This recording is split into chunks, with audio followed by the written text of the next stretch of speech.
Yeah. Hey everybody. Um, Good evening or good afternoon wherever you're at. Najumu here, and welcome to another installment of TERRANOVA. But before I get to start with that, and yeah, I was trying to contemplate whether if I could have a BGM on or not, but considering how the topic that I'm going to talk about might be a little bit saddening for some. It probably wouldn't be a good idea to use a BGM here. Yeah, pretty much. um, hmm.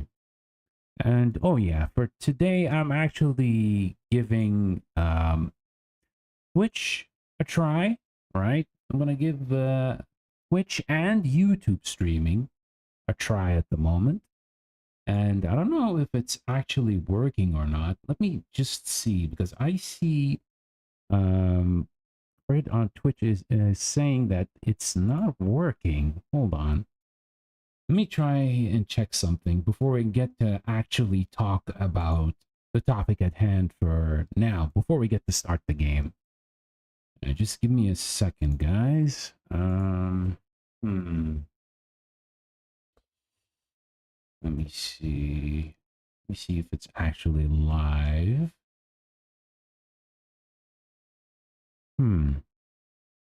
Seems like it's, well, it was live a little bit earlier, but it seems like it's not working at the moment. Hmm. It's kind of odd. It's showing me that it's working, but I don't know what's going on here. Let me see. It seemed like it was live for a while, but I don't know. Maybe it'll show up in a bit. Let me try to type in the chat for a little bit. It is there, but it isn't showing anything. But the audio is good. That's odd. You're not even seeing the visual, not even seeing the image? Because it was working a little bit earlier.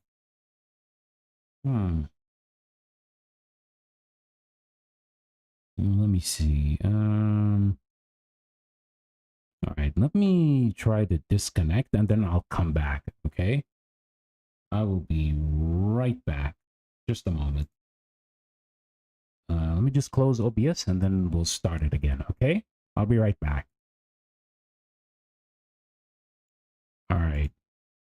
All right, we restarted OBS. Hopefully it should be fine. Hopefully it should be fine. Yeah, I restarted. It's working now on YouTube, but let me check on Twitch, because today was supposed to be the Twitch stream day. So yeah, I wanted to try on both. So I have to wait and see. Just give it a check and see what's going on, because it should be live. Stream Elements is even saying that it's live at the moment.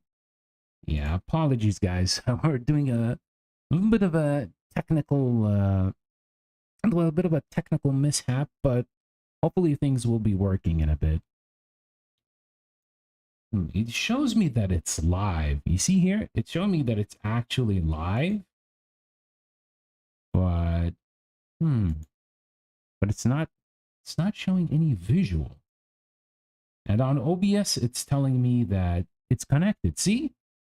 It shows that there's an image there, which is odd, right?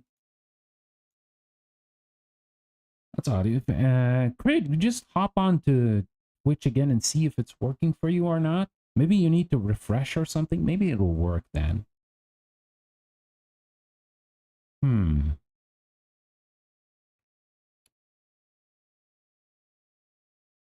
That's honestly odd. That's honestly odd, to say the least. But yeah, it actually shows that, hey, I'm live. And it shows like there's an amount of minutes that I've been going here. Yet it shows that it's offline. Hmm. That's odd. Maybe I need to change Twitch servers. No image. Okay, so I probably need to change Twitch servers. Just a moment. I may need to fix this. Hmm. Let's see. Let me try this again. Modify. And okay. Let's stop on Twitch and then we start again. Let's see, maybe it'll show up in a bit. Who knows?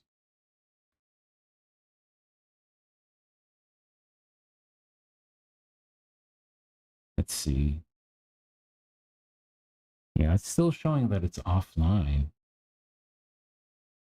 That is so bizarre. That is so bizarre. Okay, let me try another server. Right? Let me try another different server. Maybe it'll...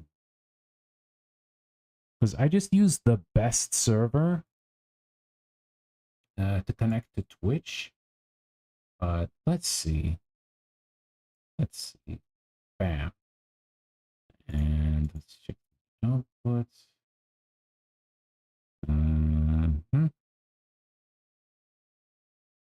Should be there. I think I got the right stream key as well.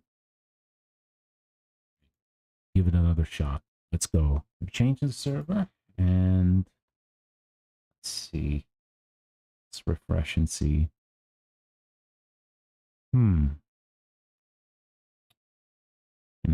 know that's honestly kind of weird. It's honestly kind of weird. Yeah, you guys are getting pings on the Discord several times, showing that streams are happening on Twitch. That's so strange. Yeah, I think we'll try to look at that later. We'll try to look at that later because I don't want to waste too much time on such technical issues when we could do that another time. I can experiment this another time because I don't want to slow down when it comes to the topic that I have at hand, right? But yeah, like I was saying, yeah, how can I preface this? But yeah, this game that I've been playing for, well, 2 times before is pretty much about friendship and bonds between 4 different people from different corners of the world, honestly. And it's kind of a really bizarre coincidence that 2 recent events that have happened within the communities that I've been in that gave us a reminder that you need to actually take good care of your friendship and your friends, even if you're never going to meet them IRL, even if they're not going to be close to you. You will feel their value of being lost when they're gone. So what am I actually talking about? So some of the people here might probably be familiar with me being, you know, a fan of Live Indonesia, right? I've been around the community for quite a good while, and we've managed to hear the unfortunate news of a certain community member by the name of Google has passed away last week on Wednesday. Yeah, she was pretty much an adamant supporter of the Hololive ID Generation 2 talent Crazy Ollie. I'm sure some of you are familiar with her. And we do not know what the circumstances are, but she was extremely active when it comes to being very, very supportive in more ways than one. Like when you look at, for example, her commissions when it comes to artwork and whatnot, they are aplenty. Like an insane level of artwork she managed to commission just for her Oshi. And I don't think that could be quite unmatched compared to anyone else. So the news of her sudden passing has managed to hit all of us pretty hard. And some were very close to her, some were pretty much not close to her and wish they were close to her. But sadly, it's a good reminder that one needs to value their time when it comes to hanging out with people and understanding them and, even talking with them more. Because, life is pretty much short, right? Life is pretty much short. You got to make the best of it. You got to enjoy a lot of the things in life and try to tighten these bonds as much as you can because, yeah, you may never know. Life is pretty much like RNG. Just don't know what happens tomorrow or even like in 1 hour or maybe 2 or 3 or 4. But yeah, it just goes to show you, man, that sometimes you may have regrets when it comes to trying to befriend a certain person. But, you know, sometimes it may be a little bit late. But regardless, they still made an impact on you, either directly or indirectly. And you still feel sorrow once you notice that you won't be seeing their name or listening to their voice anymore. Yeah. Hmm. Loss is pretty rough. It's pretty rough to say the least. And yeah, we all have our ways when it comes to coping things. Yeah. It's yeah, it just kind of reminds me of how I personally dealt with my dad's passing a couple of years ago. And he was pretty much like bedridden for like 2 years and a half because of an accident that caused him to be disabled. It was a lot of stress. It was a lot of turmoil within the family, but now he is resting and is in a better place. So I understand this is about someone else, but when someone passes away, it just brings back the memories of your own um, situation that to you managed to witness. Yeah, that's how it works. And on the other hand, regarding another friend, this one fortunately is the person is still alive, thankfully, but she has also been a bigger part of the Hololive fandom and Hololive itself, and that is friend A, aka Eugen A, who today actually had her last um, day as being part of the company. And while she was a close friend to someone like Okino Sora, but it felt like she was a window for the fans in order to get more information and get more understanding about the talents themselves. And she actually pretty much felt like a friend to people as well, even though it's not a close friend, but she felt like she was a friend. And a lot of the community is going to miss her too, because the reason why she left is because she had familial issues. She had to take care of her family, and she couldn't continue being part of the company. So it's understandable. You have to focus on your fam first and foremost. But yeah, it it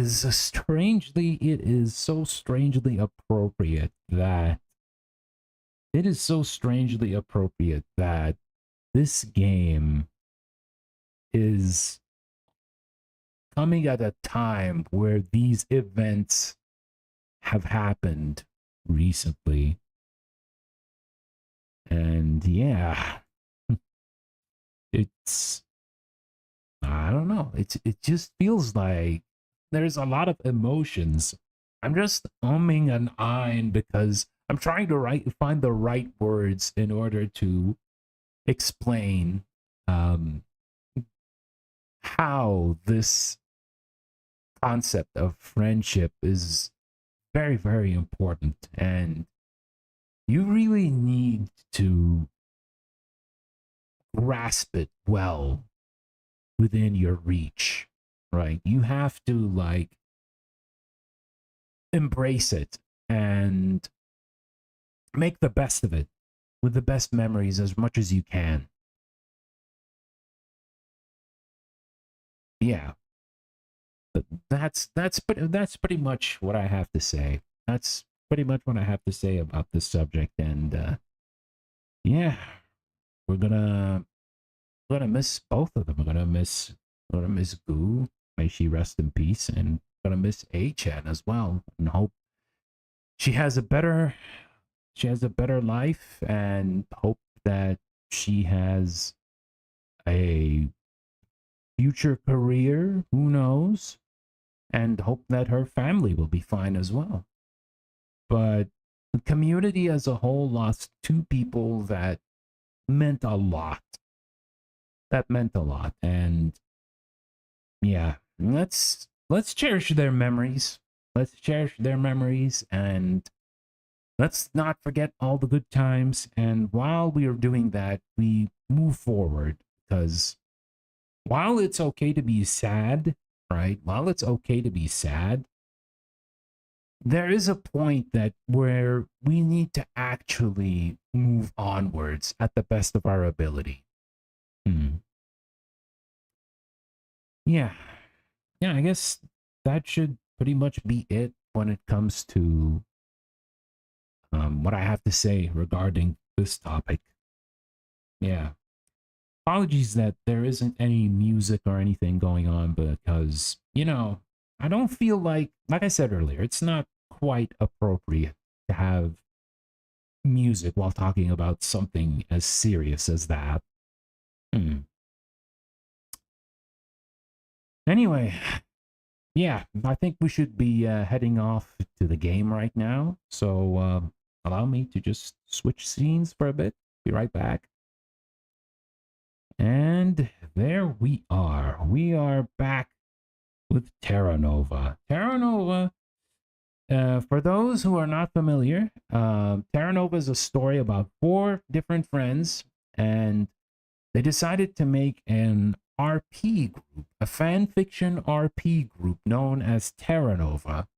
And this game's setting is in the 2000s, from the 2000s, mid 2000s. And we're just basically seeing how these four different people managed to bond over something like RP fanfiction. I know a lot of people think like, oh no, RPing, role playing? No, I ain't about that life. But there is quite something interesting to learn when it comes to looking at these bonds between these girls. And then you kind of remember, hey, this is just pretty much me with other friends who share a common interest in a community, right? it can be relatable. And yeah, and so far we managed to go through a bunch of months. We managed to go through a bunch of months, and I think we passed the new year as well. And now we will be trying to continue the story, and hopefully, because apparently there are multiple endings in this, hopefully we're going to try to get the good ending where all four of them, who knows, maybe they eventually meet IRL despite being in different corners of the world. Who knows? Who knows? But there is definitely a good and okay and a bad ending. But the goal here is that we should get a good ending. Alrighty, let us continue then. And now we are at April 2004. Let's get in there. Oh, hey, it's the art and the thumbnail. That's appropriate. All right. So we have my friend's updates. So we have Sendaria starting with her blog post. Oh, hey, she's sending us a message. Hey, did you hear about the super exciting news about Effie and me? You mean about Effie going to Japan? You mean you and Effie starting your new fashion label? What? Oh, what is that? Hold on, let me get the audio on. I forgot the game audio. Just a moment, guys. There we go. So now you can listen to fake aim. You can listen to the fake aim ping.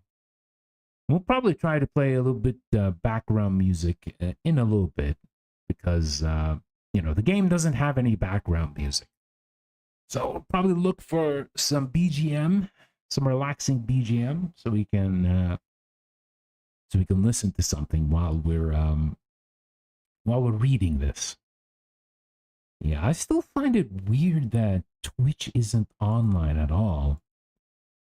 Surprising. I haven't used all the what's it called?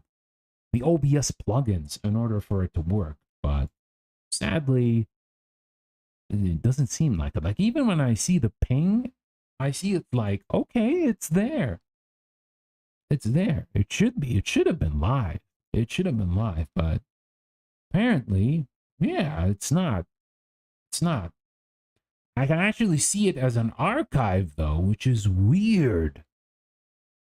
That is super odd. That is honestly super odd. I don't understand why. Well, I guess I'll make it up with a solo Twitch stream, maybe sometime later in the week. Yeah. Okay, so are we going to talk to her or are we going to talk to Sendaria first? All right, let's see.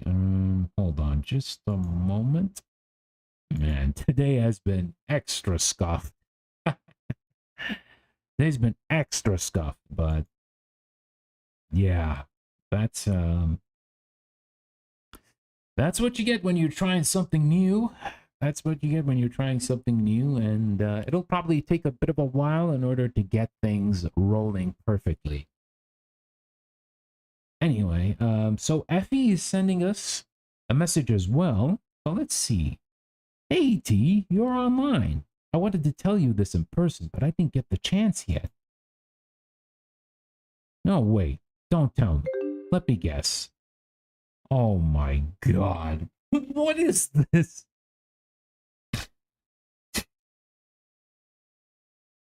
Oh.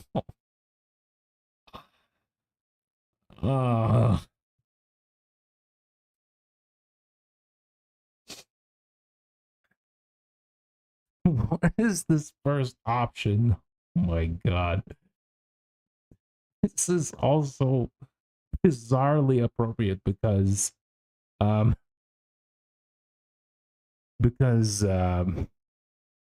goo who I talked about earlier was a little bit adamant with this whole pregnancy thing. Oh my God. You're pregnant, aren't you? You're going to Japan? All right, I am honestly tempted to pick this one, but this is so messed up. No, I'm not gonna say you're pregnant, aren't you? You're going to Japan? Oh my goodness. Oh, you read my blog. I still didn't read it yet, by the way. Effie, you're my bestie. I read every single one of your blogs. Oh, that cute cow emoji. I don't know whether to feel happy or creeped out. I don't know, honestly. If she like stalks you and everything that you do, then it might be a little bit weird, but hey, you know, Tourmaline is trying to be as friendly as she can, right? Happy. And then creeped out. In that order. Anyway, sorry, I didn't mean to steal your thunder.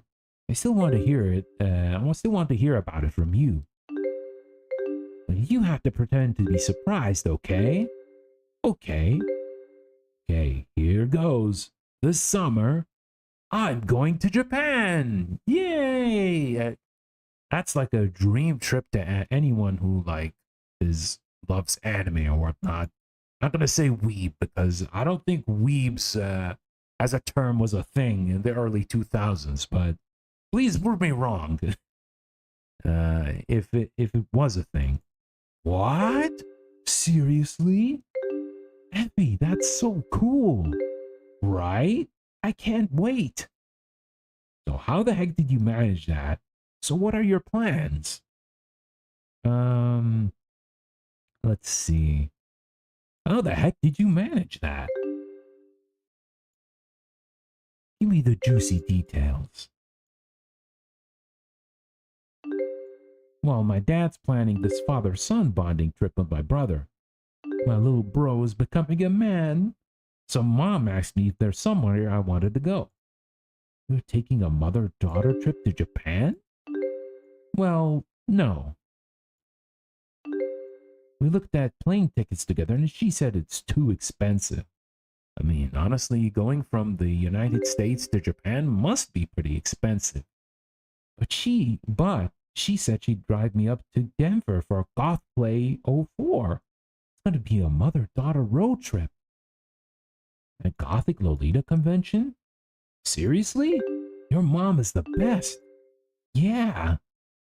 No, I gotta be jealous about that trip too. Sorry. What? No, don't be. So anyway, about Japan. Right, getting there. So here's the thing. For those who actually followed the game, so Sandaria is also living in Japan. So it's pretty much Effie's chance in order to visit her. So after we looked at the plane flights, I got to thinking, now I know how much it costs to go. And I told my parents, it'd be a lot cheaper if it was just me, right?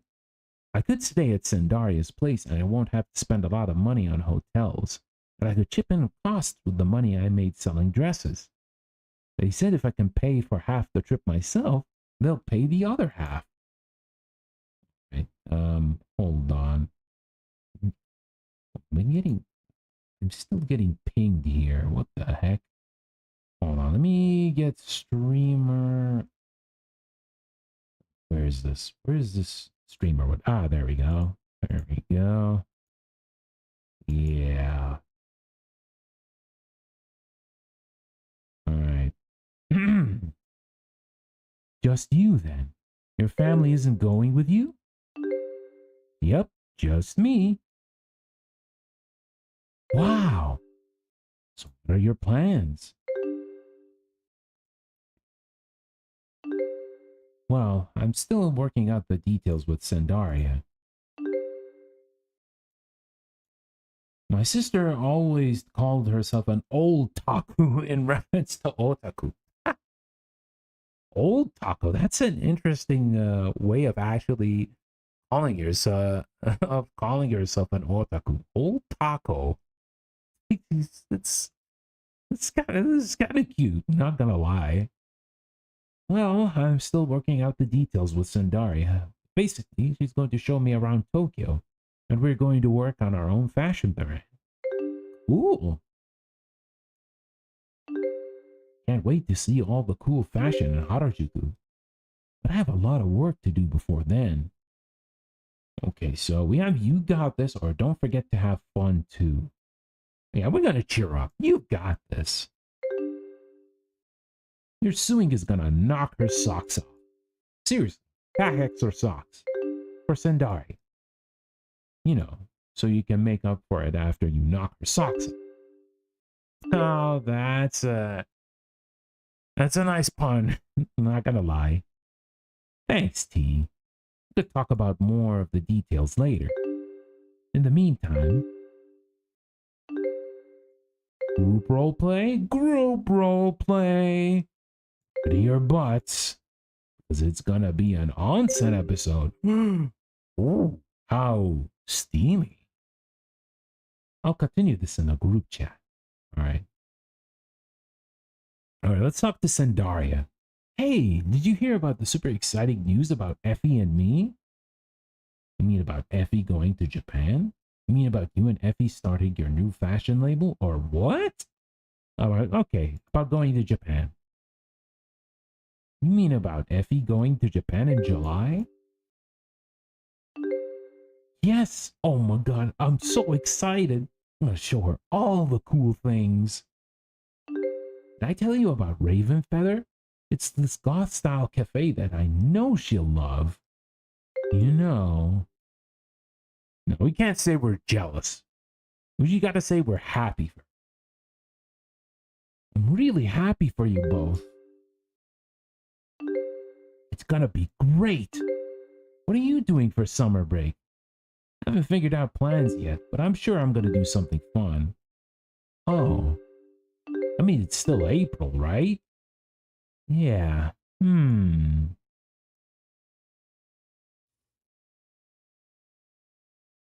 Alright. Hold on a sec. Be right back. I'll continue this in the group chat. Alright. Alright, so we got the group chat. Everyone say hi. Everyone say hi. Hi. Hi. Hey, sup? Oh, so there we go. We have a group chat with all four of them together. Oh my god, can you be less excited? Like, oh my god, we're all together. What? Now that's more like it. But Cherry was just... Shh, T, let her have this. Thanks everyone for making time for this group RP. Okay, so here's what I'm thinking. Four fantastic boys are heading to the onsen. Ooh, the onsen. Ooh, this is gonna be good. I'll start us off. Roger Dodger. All right, since we're having this at the moment, let's try to get some music in here. Yeah, non-copyright music, guys. We're not gonna go for copyright music. It'll probably be just the same music that we had last time when we played this game. Let me see if I can find it. Just a moment. It was on the 16th from what I remember.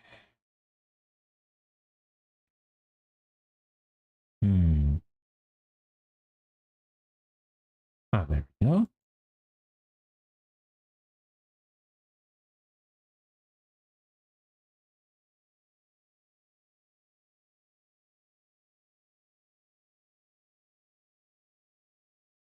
Okay, let's get this on. All right, Let's see if the music, if you guys can hear the music. Okay, the music should be pretty good. Let me lower it a little bit so it won't be too loud. Here we go. That's some nice chill stuff that we can go with.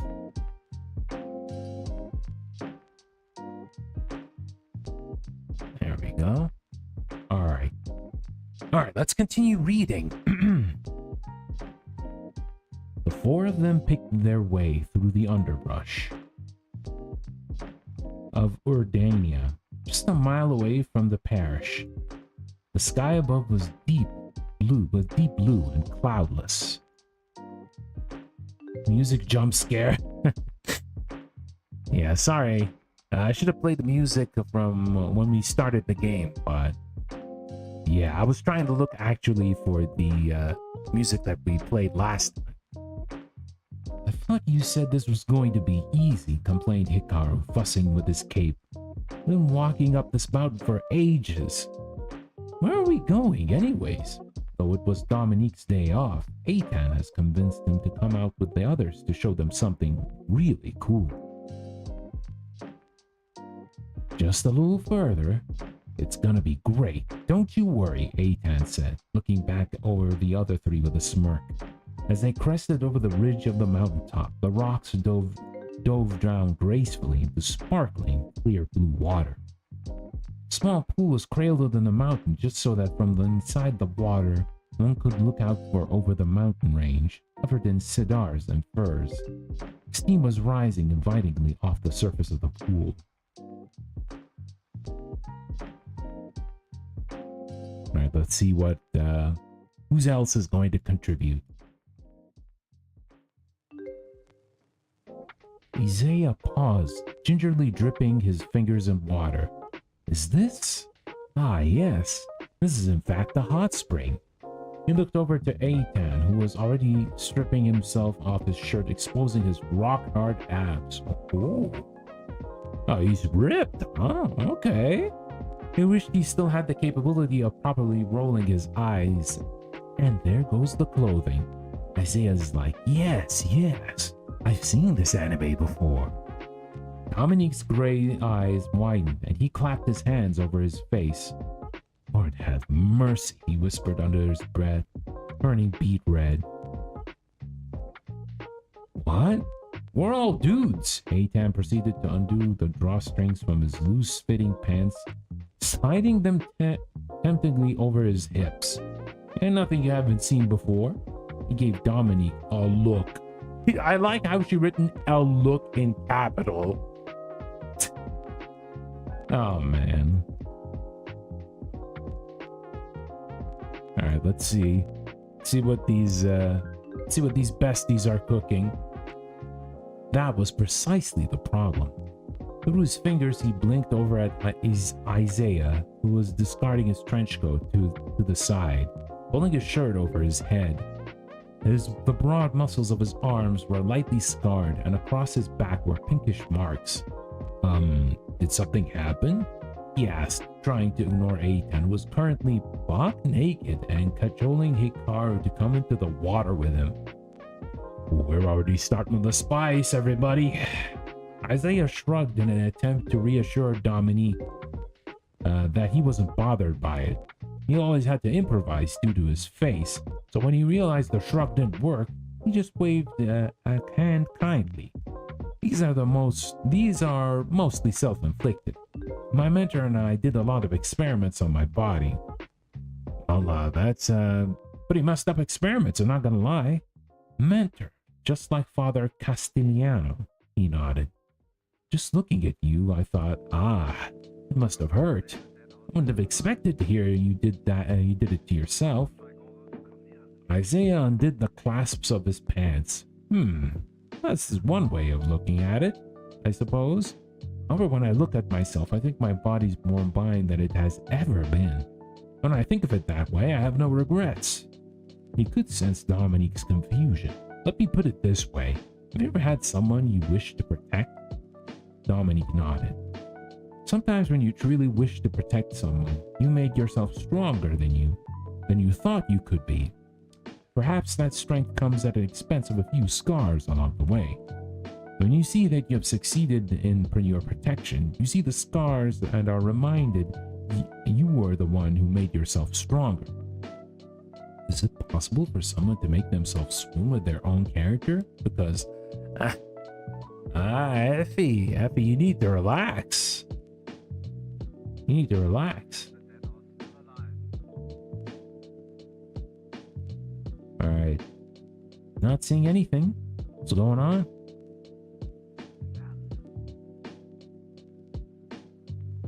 Are they still thinking? Are they still cooking?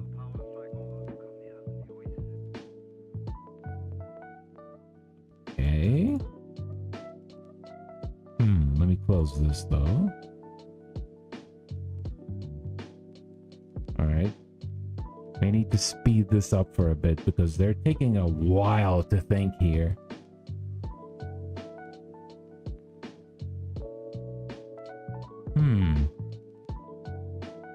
Hold on, let me... have we froze? Is this frozen? Nah. Let me try to save. Huh. That's a very long pause.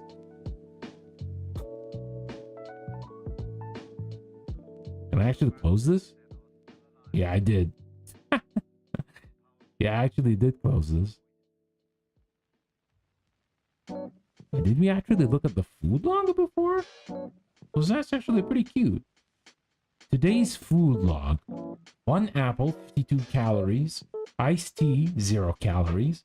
Cream puff, 400 calories. Damn, that's odd. 1 cup of grapes. 1 liter of Pocari Sweat. 2 cups of big salad greens. 1 packet dressing, 600 calories. Fruit, when I can buy it, is so easy to make your own your diet low calorie. I treat myself with a cream puff. Too cute to eat. Oh, this looks cute. It looks cute. Oh. Okay. I can't open this?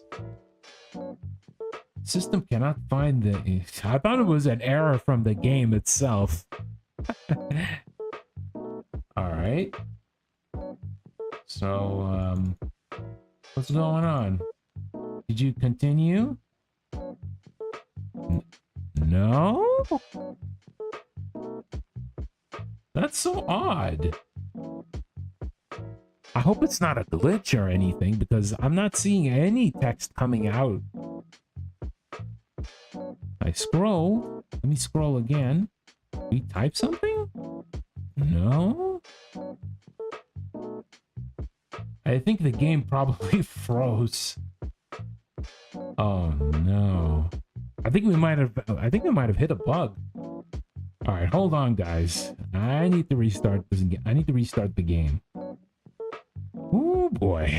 We got a lot of stuff today. It's fine. It's part of the process. Right, let me close the game. Now let me open it again. Just a moment, everybody. Feels a little bit odd. Alrighty, we have the game up. Let me see. And here we are. I actually forgot to write today's game too. And there it is. And here we go. Alright, let's see what happens. There we go. And it actually duplicated. What the heck?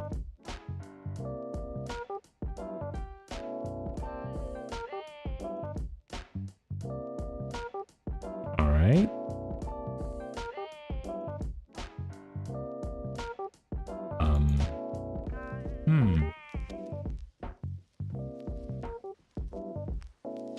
I think that should pretty much be it because I'm trying to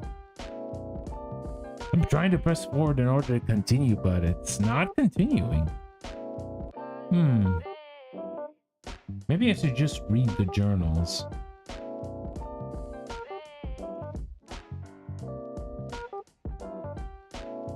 Okay, let's see. Let's read the journal entries that we actually missed. Okay. Ah, Effie.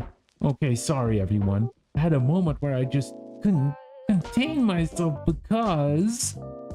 Oh my god. My bestie, a thermal smile, is coming to Japan. I can't believe it.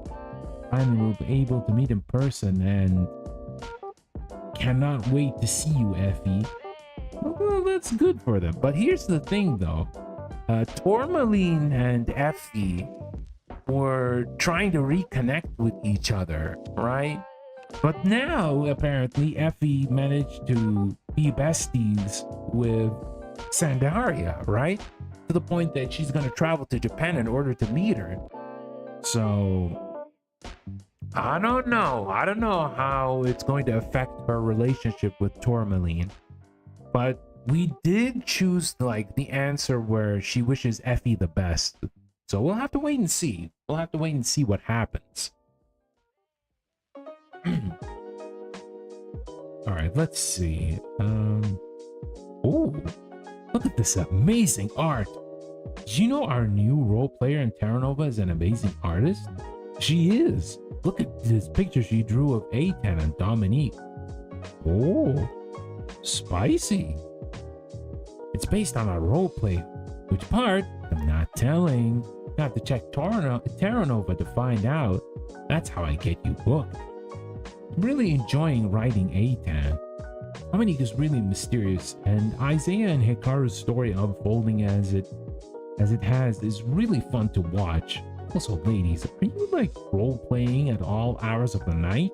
How do you write so much? Anyway, Sherry's art is awesome. I'm gonna try to get her to post more stuff, more of her stuff online since she won't do it herself. Hear that, Cherry? You're super cool. Love, T. There's this Valentine's. This is Valentine's post. Let's read that too. V-Day as in Valentine's Day. Did we actually write that? I don't think so. But let's read it. Women crushes on my non-existent anime boys and girls? Ah. Oh, that's so sad. People at my school talk about boys and girls. And does she like me? And I don't have time for that. I have a roleplay community to run. Fanfics to write. What's the point of falling in love with someone if you don't know where you're gonna move next year? Someone asked me if I don't have a crush on anyone. Does that make me gay? Sure, I'm gay. I said, obviously joking. But then it blew up and I got people coming to me saying, that explains so much. And I thought, what explains what? And after the gay cheerleader told me how proud he was of me, I realized what happened. At first I thought I'd correct him, but then I thought, well, am I? I don't know. I think gay people can still like have love on Valentine's Day. I miss the Valentine's Day used to be. You know, in elementary school when everyone used to hand out cards with Disney princesses on them and these gross chalky candy hearts that said be mine. Okay, yeah, maybe it wasn't that better, but still. Oh, I know what you're thinking. T, you're just jealous because you don't have anyone to go with a dance with. Wrong. I'm going with Effie and we're gonna have a great time together because boys are dumb and friendship is the real deal. Oh, fair enough. Let's see. Let's check the IM if we actually have anything new. Nothing. That's wild. Wonder why it isn't working. You can check Cherry's blog. Let's see what she has to say. Oh, I think I probably read that before. Yeah, I gotta say they did a great job in emulating what's it called? In emulating LiveJournal. Yeah, we're at Sandaria. Let's see. Let's go to Terranova itself. I'll probably read this. Oh, we actually read this before as well. Yeah, it's... I wonder if we actually soft lock the game. Oh, man. Because I'm not seeing any messages.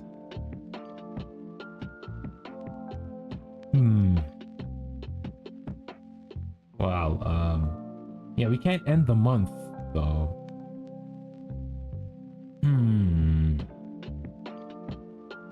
Maybe we can go here and check something? No, there's nothing with Cherry.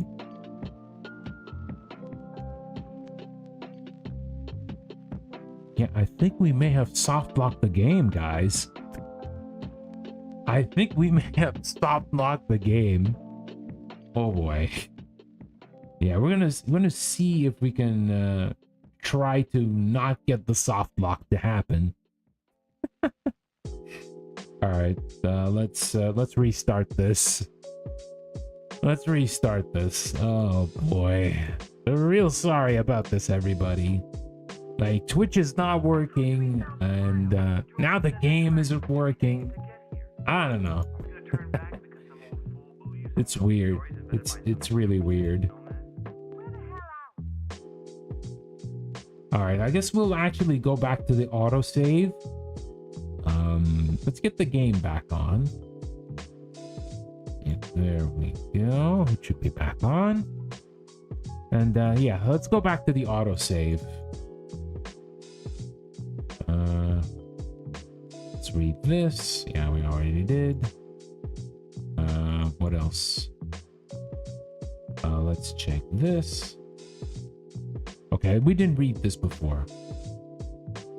I'm going to Japan. Yeah, she's okay. So we're gonna...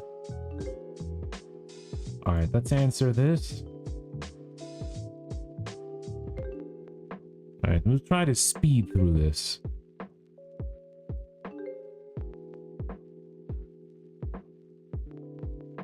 I wonder if we can find any options.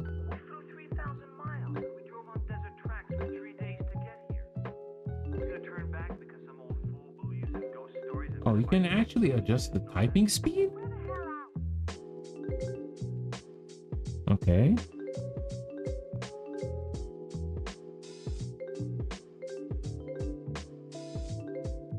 Alright. We're speeding through this. Gaming is making my work go by so much faster. I'm glad it does. I'm glad it does, Grid. But don't get yourself in trouble, right? Don't get yourself in trouble, buddy. Because, yeah, sometimes we gotta focus on work. But I appreciate it. How the heck did you manage that? All right.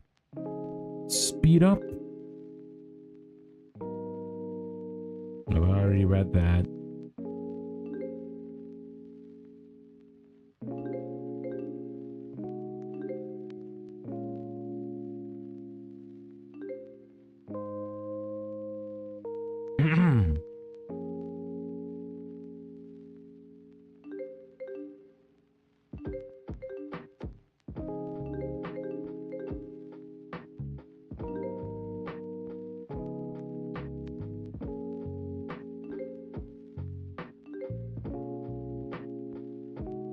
Yeah, the skip is very slow because here's the thing. They're trying to emulate how AIM conversations go.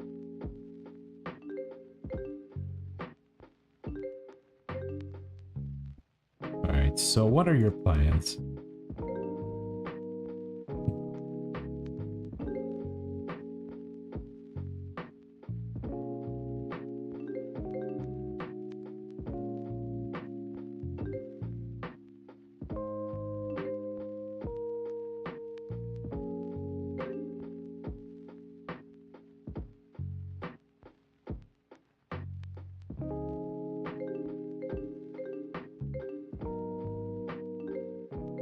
Okay.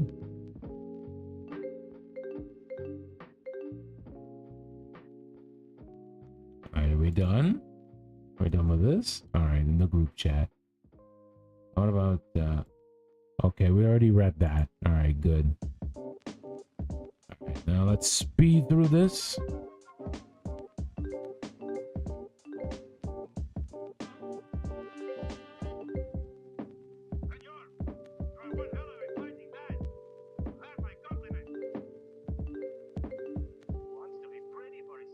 And while we're getting these messages on, I may think of testing dual streaming again tomorrow.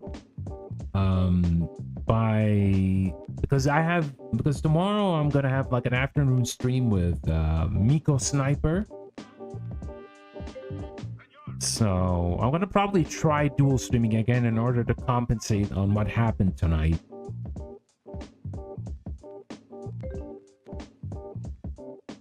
But we'll see. We'll see. Yeah, I should have actually tested this from before.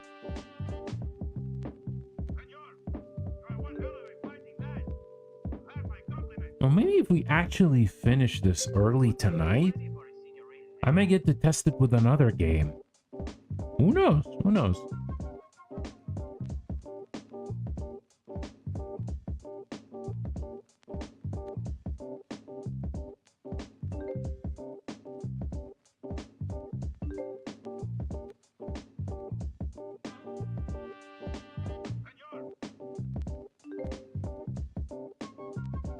Let's get that.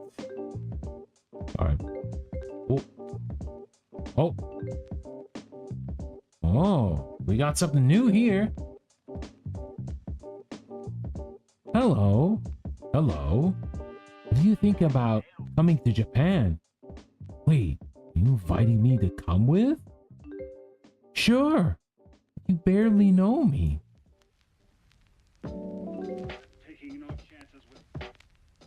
All the more reason to get to know you. Ooh, Sandaria handing the invitation to Tourmaline? Is it really okay? But that's in the middle of reading the fan fiction. Is it really okay? I don't want to like crash your party. Oh no, we're friends. You're really nice, you know that? Oh, you. Okay, I'll ask my parents. I mean, don't hold your breath or anything.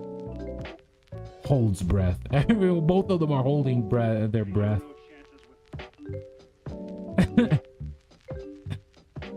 Were you actually holding your breath? No. The XD. Thank you, Sandaria. I hope I'll see you in Japan soon. You too. I am loving this roleplay. Me too. Hey, can I ask you advice on something? Shoot. So I don't know if you read Effie's blog. She's going to Japan to hang out with Sandaria. Oh yeah, I think I saw that. And like, that's cool and everything. I was a little like jealous, you know? Yeah, cause it's Japan. I talked to Sandaria and she invited me to come hang with them. Maybe she's being serious? Or just nice? I don't know. You're not seriously thinking of going, are you? Well, yeah, I'm going to Japan, of course. Well, yeah. Look, we're friends, so I'll be real with you. You're gonna be a total third wheel.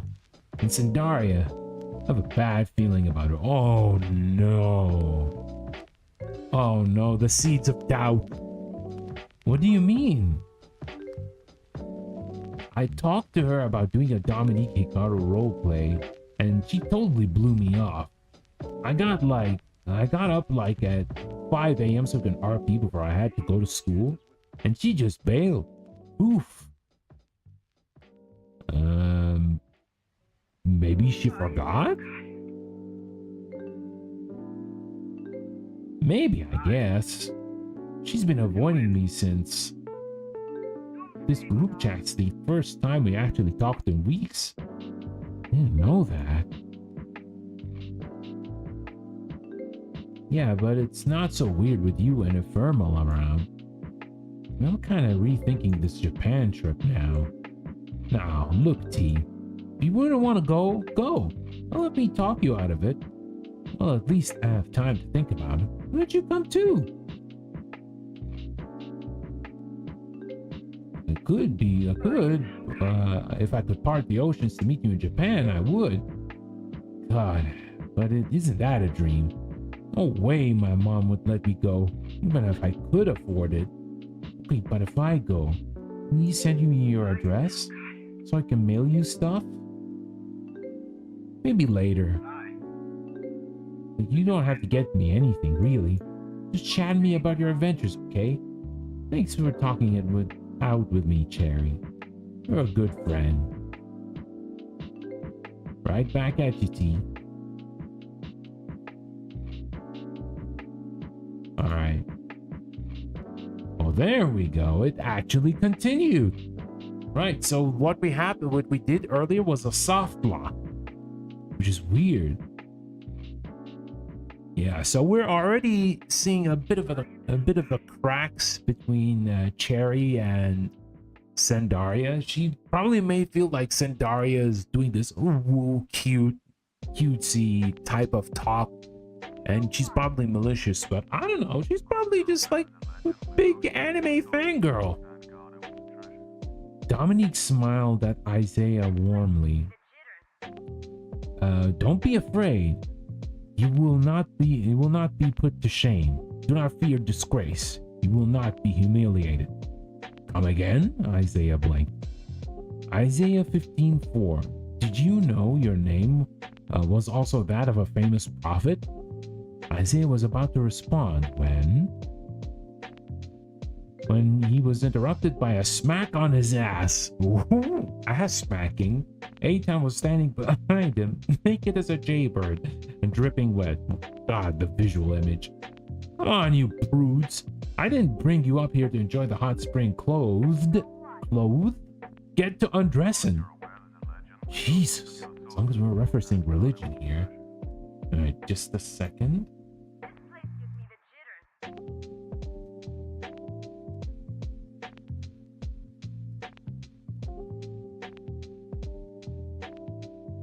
Alright, just one moment. I just got a message on Discord.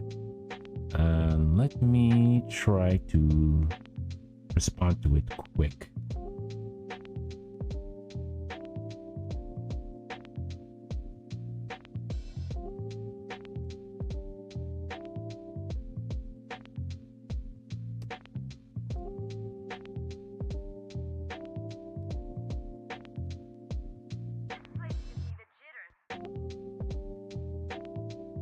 All right, there we go. We're done. All right, let's continue. Wink. Double wink. Where's the triple wink? Is there a triple wink? All right, they're still thinking. They're still thinking of how spicy this is going to be. Isaiah casually smacked him. There are more effective ways to get me to remove my clothing.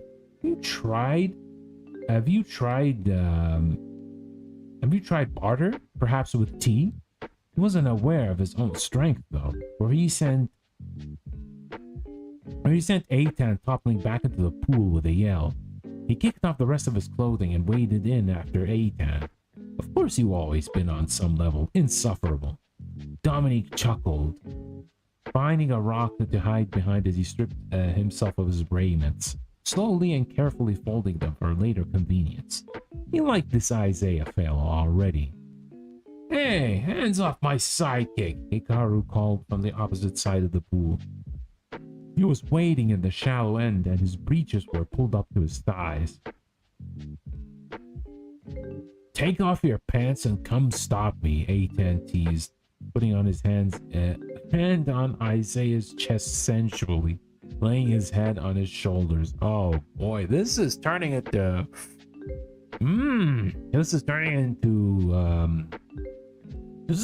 some BL right now. Wonder where. Yeah, I know a good friend of mine who is very much into BL. I don't know if she ever watched my streams, but Probably might like this game a lot. Hikaru's face turned deep red with anger, and he said, "Hey, take off your pants and jacket? Let's go, don't wait. This night's almost over. Honest, let's make this last forever." And she's singing. "You realize you're about to make him explode, right?" Isaiah chuckled. "Not enticed?" A10 poked his chest. "Not by you.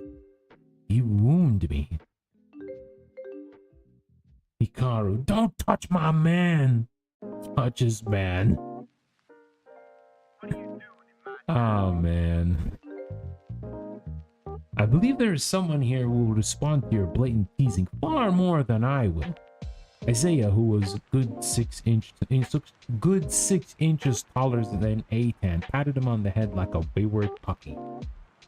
I have no idea what you're talking about." A10's cheeks tinged with red, and he looked away, avoided.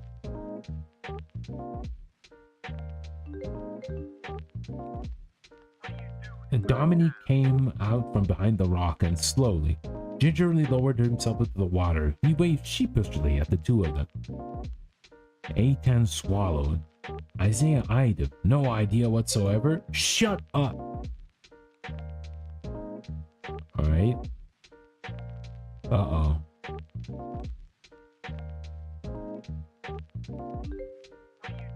A10 was tackled by Hikaru, who was now wearing nothing but his cloak. They both fell into the water, the dark fabric billowing around them. "You big jerk! Leave him alone!" Hikaru yelled, while A10 cackled loudly. "Or else what?" Gracefully, Isaiah picked up Hikaru up by the cloak, revealing his lovely head of curls. "Hikaru, kindly seize." And Hikaru with a cow emoji.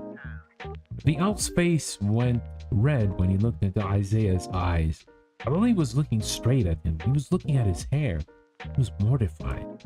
He was just unwittingly exposed. Oh no. I'm afraid if I scroll up, it may... Oh, come on, I need to read this. The unbecoming of a follower. "Those lovely ears you have," Dominique commented to Hikaru. From the water. He tucked his knees up to his chest and addressed the taller man. "Isaiah, did you make them yourself?" "I did," Isaiah said rather proudly. "It's a bit difficult, but I did not want them to be lacking in functionality. Thought that hearing from miles away would suit him, being an elf and all." Unfortunately for Hikaru, all he could hear now was his heartbeat thrumming in his ears. Isaiah looked back at Hikaru. "Ah, right. The thing about the head. One moment." He set Hikaru down as one would do a doll, and took his beanie, which he had previously wearing, and fit snugly atop his head, covering his curls and ears. "There you go. Try not to get it too wet." He patted Hikaru's shoulders gently. Yes." Hikaru mumbled, sinking into the water, simultaneously unbelievably overjoyed, and so embarrassed he could die. "Ooh, got told off by Mom, did you?" A10 called from the other side of the pool. Oh my god. I have to admit, Hikaru's cute when he's mad, and just a little pathetic, but most cute. Okay, back to RP. Gotta say, they have been pretty accurate when it comes to how RP works. You're lucky I can't get this wet," Hikaru grumbled, unlikely patting Isaiah's beanie on the head. It still smelled like him. Isaiah settled on a rock nearby to gaze into the vast expanse of nature that was before him. The sight was incredible to him. In moments like this, he was in awe of the land. Verdania had a vastness he'd never before experienced. He initially left Nova City to understand what was outside his workshop. We longed for the peaceful nights spent alone tinkering. There was a different sense of satisfaction he got from spending with these three. Hikaru pulled him on crazy adventures he himself would never instigate. A10 was street smart and could talk himself out of any hot water, and Dominique, well, he just met him. But he sensed the soothing presence from him. He was a good listener, which was just as well. as Isaiah felt that he didn't have much to say. Alright, let's see. Eitan has gotten bored with teasing Hikaru, so he swam to the other side of the pool, where Dominique was. The boy looked less uncomfortable than before, but only mildly. He settled down by a rock next to him and gave him a smile, which turned into a bit of a smirk.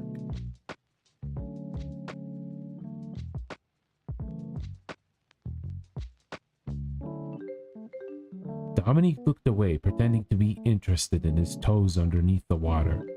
The rippling water made bright patterns on his brown skin. When the hubbub settled down, it was pretty peaceful up here. Didn't want to be rude to Eitan though. Hello.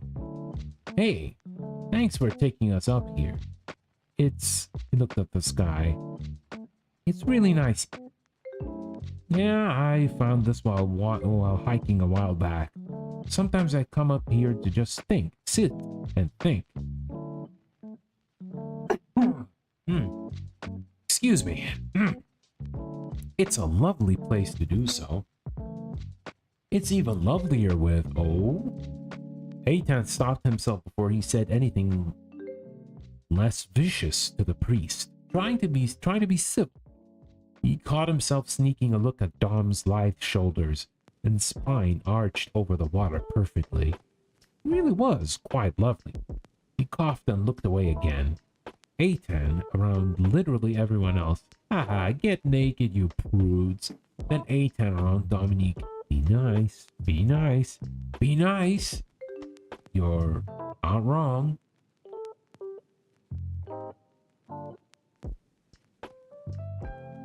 Alright, let's see what they have next.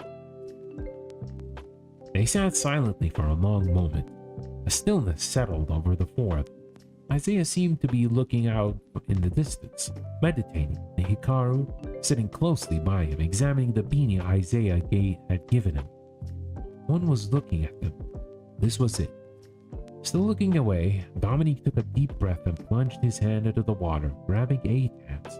The experience of skin-on-skin contact rolled a shiver up his spine. Eitan jolted when Dominique's hand touched his own. A deep blush crawled its way up to his neck, and he swallowed hard. He chuckled, trying to laugh it off as some kind of mistake, as his hands were grazing underneath the water, but the way his fingers were slowly, shyly twining themselves within his, he couldn't ignore. He glanced over at Dominique. He slowly turned to meet his eyes. Dominique was looking at him genuinely, searching for an answer in Eitan. Should he stop? Was this okay? He wanted to ask questions out loud, but his body was quicker to respond than his mind. He felt another shiver ripple over him as Eitan's thumb stroked the top of his palm. Howdy, stranger. Welcome. Hope you're doing well. We're here, reading some RP that 4 girls are writing about 4 dudes, and it certainly is spicy, to say the least. Eitan swallowed hard. Dominique seemed to have his way of pulling the shyness that was buried deep inside him through his mischievous exterior, like sand through a sieve. He was playing some Helldivers. Ooh, Helldivers. I heard a lot of people think Helldivers 2 was pretty fun. It was an uncomfortable feeling.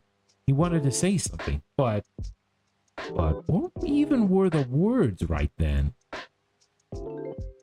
Wait, you playing what? Yeah, you heard me. This is a visual novel where we are set back in the 2000s internet, and 4 girls are trying to build bonds and friendships with each other by role-playing fan fiction. Yeah, you heard that right. Yeah, there's like in the world of VNs, you get to see a lot of interesting stuff out there. All right, hold on. I need to catch up with this. I need to catch up with this before it actually soft locks again. Dominique gave a small smile. Watching Eitan was like watching a performer undress after a long day on stage.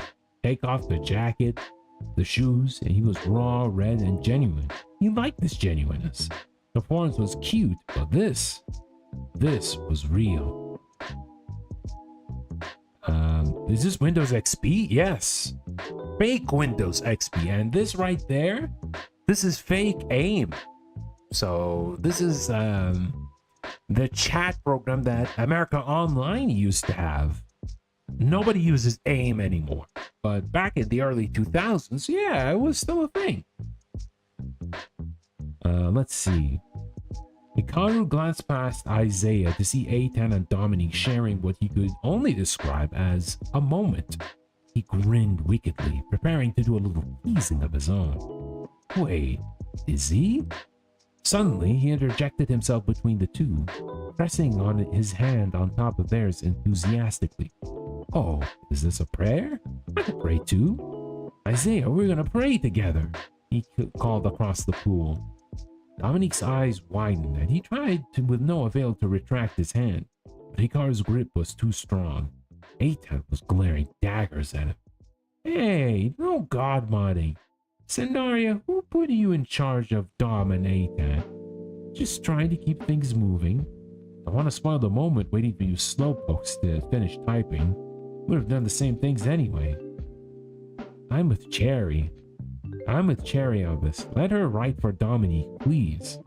Roger Dodger. Anyway.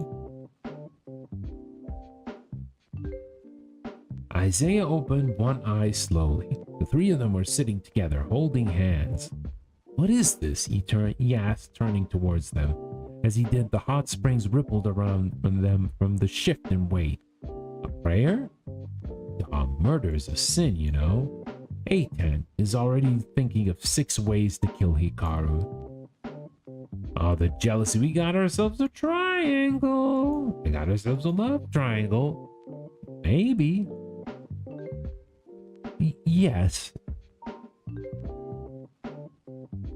So how do you finish or lose a mission objective in this game? So here's the thing. This is pretty much a visual novel. Again, we're gonna read the story and we have choices to make. So we gotta make a whole series of correct choices so we can get the good ending. So there should be a good ending where probably all 4 of them like meet IRL and become great friends. Who knows? But yeah, there are several endings depending on the choices that you make or the answers that you give to the other characters. So you see that name with XX Tourmaline XX? She's the main character in this. So it's like a classic, you know, choose your destiny kind of games. All right. Yes, Dominique said softly, trying to salvage the already awkward situation. He could feel Eitan's fingers slightly dig into his frustration. The world is a dark and dangerous place. The fact that we found a moment of peace and each other to enjoy it with is truly a gift from God. Isra, Hikaru interjected, bowing his head in reference. Pick your favorite, Eitan growled at him, ready to pounce. Dom, no, I lied. The Lord kills people all the time. Gets out kitchen knife. Whoa, this is getting weird. Isaiah didn't have any gods he prayed to, but in a very selfish way, he thought himself as his own maker. Everything about him that he liked was part of something he trained to have built within him. That being said, he wasn't opposed to the idea of some higher power, especially because he knew there were things out of his control. He had experienced wonder with no purpose and sorrow with no meaning. He thought back to his parents. He sought a reason for their death, but ultimately came up with nothing. The most meaningful way to think about it was that some higher power or another had intended it for it to happen, create his own meaning. Because for him, death was always meaningless, and in TERRANOVA, he was surrounded by it. Isaiah nodded. I believe I am prepared for another entirely new experience today. Think about always being forced to keep a straight face. You can pretend to miss the point. Isaiah's face is the only straight thing happening here. XD.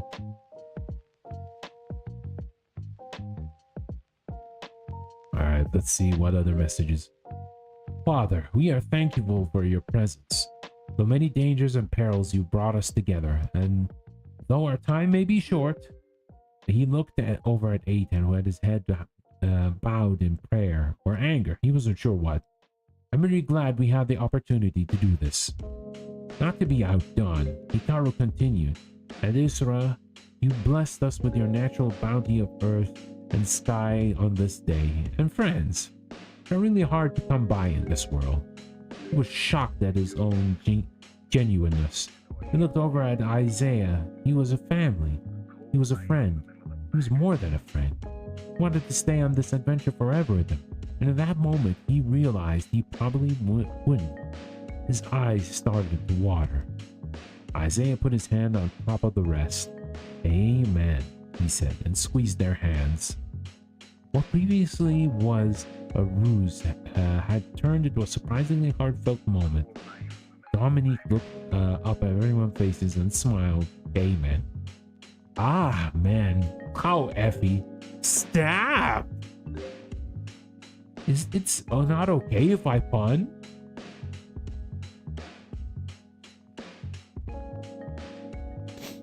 Yeah, that's a pretty terrible pun, but it actually fits. When they hiked down the mountain later in the afternoon, they were chatting and sharing foods from their packs. Azia and Hikaru, some fresh foraged berries, and Dominique with his bread and butter fat. He was still thinking about that moment he and Eitan shared when Eitan spoke up. Hey, yes? Isaiah and Hikaru were chatting ahead of them. Isaiah was kindly asking for his beanie back, and Hikaru was content on keeping it, telling him that it was so much easier to move around the inn than his cape. When he climbed up onto Isaiah's shoulder so that he wouldn't be able to snatch the cap from his head, he heard a defeated sigh. A large cyborg and a smaller elven cyborg picking their way down to the mountains. It truly was a strange sight. As the two traveled further down the path, As the two traveled further down the path in the settling evening, Eitan took a hold of Dominique's hand. He smiled at him awkwardly. Dominique did the same. The both of them blushed. Unlike the previous interruption, they kept walking together in silence, hands entwined. Hey ladies, yes? That was really nice. Thank you. Aw, look at that. All that cute emoji. Let's end here for today. I should probably go to sleep soon. Yeah, me too. Can't wait for the next time. Yes. Looking forward to it. Good night, everyone. Night. I think that the chat is done. Achievement unlocked. Every enemy has one. Finish the Hot Springs group roleplay. Oh, that's an achievement? Nice. Alright. Anything here? Talk to you later. Alright. Oh, we still can't end the month though. Go new post? Grateful for you. I've been thinking recently, and I'm really thankful of having such good friends. Let's see. We write about Effie's trip to Japan to visit Sandaria, or write about Cherry, or write about the latest. The latest group roleplay would make a bit more sense because it also includes all three of the girls together. So I'm gonna choose that. Things are really starting to heat up. Cyrus finally got what he wanted. Fight Obsidian. What's his next move? Dominique has a terrifying street secret. Will he be able to hide it any longer? And Eitan's closer than he realizes to the mastermind of the bombings. And really, All of this is possible through the hard work of my friends. We've had long, laughter-filled nights of all of us hopping on, writing stories together, editing them, and putting them on the TERRANOVA community. We hope everyone is enjoying them. Alright, let's talk about Cherry. Cherry and I have been role-playing almost every time we hang out online. Really digging the tension between the two of them. I mean, it's sexy, but it's also really neat. Cherry and I only met in December, but I'm really enjoying our conversations so far. Hope that I'll get to have more of them in the future with you. Hope I get to have more of them in the future with you, Cherry. Until we get to know each other better. Thanks for being willing to hang out on RP with these three crazy ladies. We think you're awesome. Guess what? My friend Effie's going to Japan! Thank you so much, Sandaria, for letting her come and hang out with you. Really super jealous of you both. Effie, whether we are hanging out IRL or online, it feels the same. Just talk and talk and talk about our characters, our worlds, our life, all blended in one. You really get me, and I hope I'm as supportive of a friend as you are. And Sandaria, you're super cool. Wow, becoming a model while role-playing? That takes so much hard work and dedication, being stunningly attractive models. All of which I don't have. I admire you. I'm not doing dramatic here, but I was bullied a lot in middle school. I had a hard time trusting my friends because the ones I had turned against me. Now I'm really lucky. I have really awesome and wonderful friends. Hang out all the time, make crazy and stupid stories together, and just... I'm so glad I met/re-met all of you. And Effie, I have requests. If you are okay with me requesting stuff from Japan, if you are okay with me requesting stuff from Japan, no pressure, I love you. And then the heart symbols and T. Ah, yes. This part right here. This part here about being bullied and having a hard time to trust friends. IRL. Yeah, that was a thing for me in school, sadly. Yeah. Yeah, high school times were not the most pleasant, unfortunately. Alright, let's post. Alright, I think we should be done with the month. Alright, let's move on. It's time to head on to May. Oh, cute.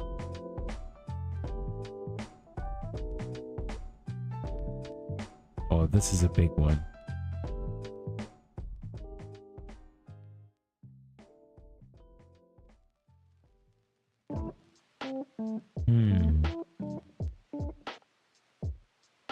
The goddess Isra was born of Mount Ise, and the god of blacksmith Hermentos. Her purpose was to give birth to new earth gods and goddesses. When she came of childbearing age, she was destined to serve the king of the gods and his palace in the clouds. Till then, she was free to roam the mortal realm. Isra was known for her capricious nature. She laughed, the mountains rumbled in joy. When she was angry, red-hot lava burst from their calderas. She walked barefoot across the earth of her mother and her sisters, the mountain steps, and left rough-hewn crystals trailing in her wake. She knew that her freedom would not last for long, so took advantage of her time as much as she could. She learned how to make weapons from her father. She bestowed the gifts of crystal onto traveling mortals. Sometimes she tried to talk to them, but they seemed not to notice. She was invisible to a mortal man. Alright, is there more here?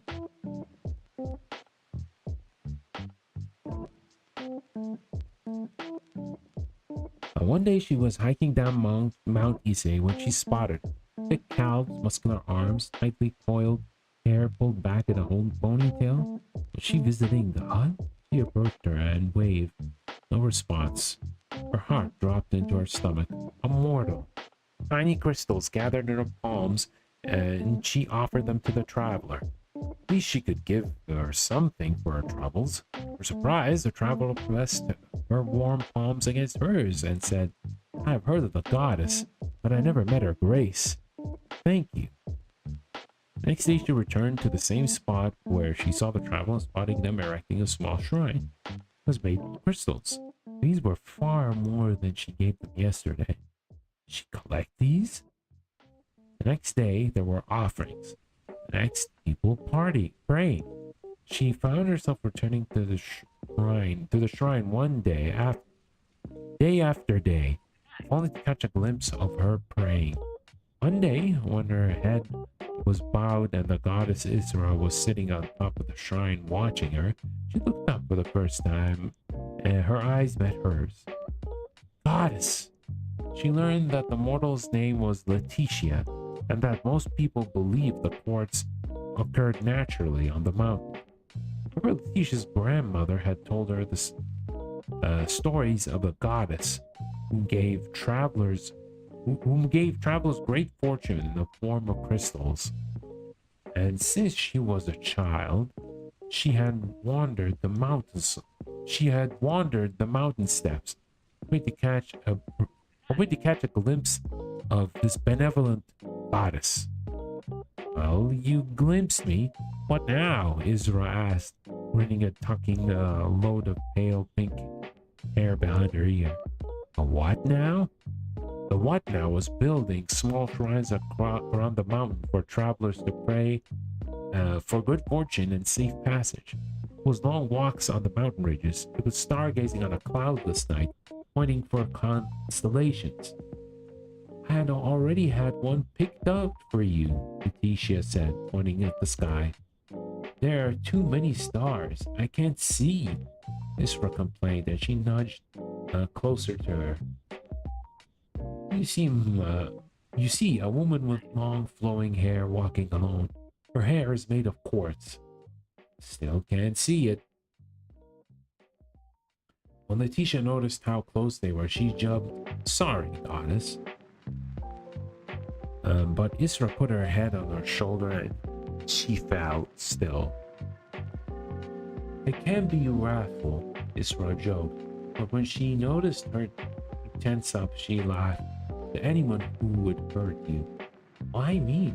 Isra glanced at her. The dim glow of the stars flickered in her eyes. With her, she was never bored and never alone. And the words just fell out of her mouth because you are my beloved. And the two of them fell silent once more. Okay, that was interesting to say the least.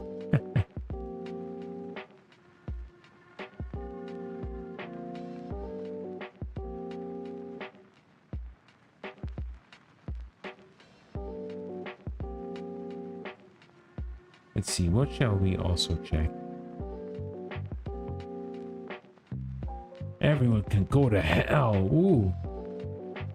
I can never go back to school again. F you all. I hate you. God, I just want to die. Damn, Cherry. Yeah, that school life is giving you trouble.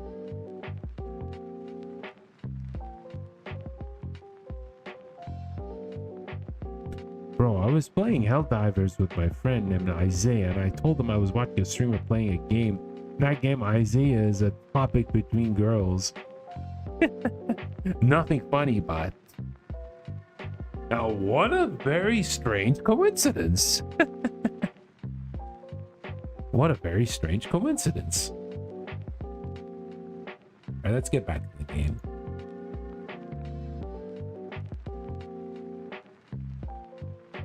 Damn. He doesn't seem to be happy at all.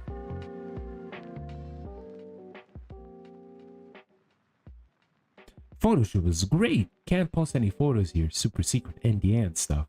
But you know your girl Sandaria was looking mighty cute. By the way, Steph, thank you for the hot tips.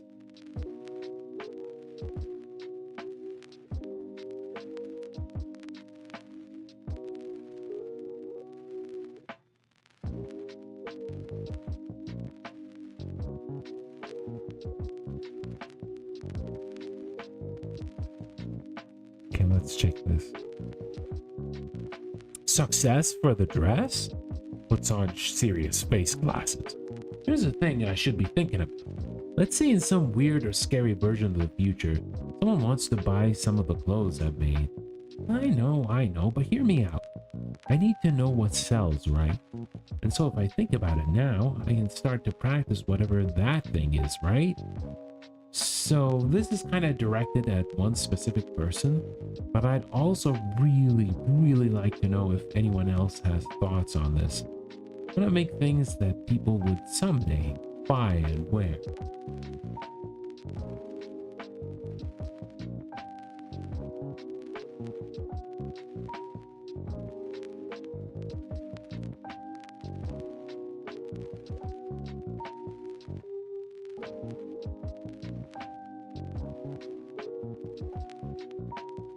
Let's see, I think we read all of them, right? Yeah, I think we read all of them. Now, let's check the chat. Ooh, we got a chat from Effie. Hey, Effie, are you up? No.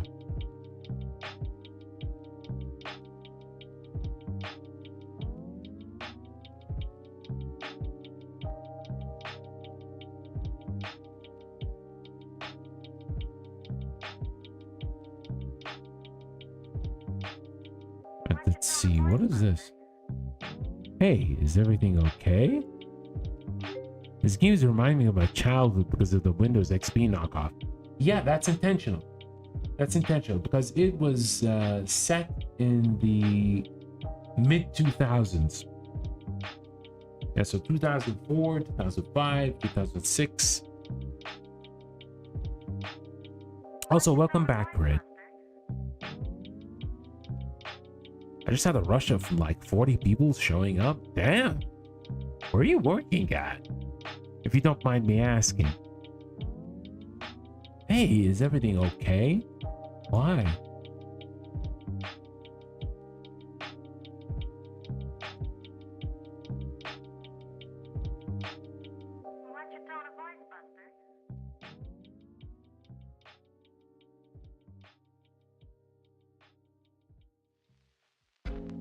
Hey, is everything okay? Why? I saw this on your journal. Hello? Yeah, I told you I have friends at school, right? Yeah. Well, I was drawing some of the stuff in my sketchbook and they stole it. I had some, you know, yaoi drawings in there. And they passed it around and laughed. It was awful.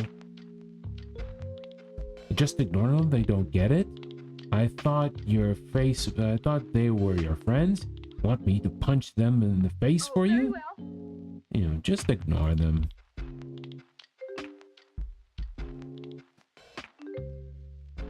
That's the same advice I got from my mom. But it works.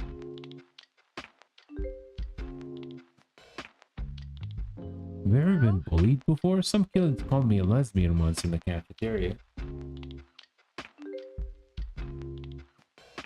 Yeah? Hello?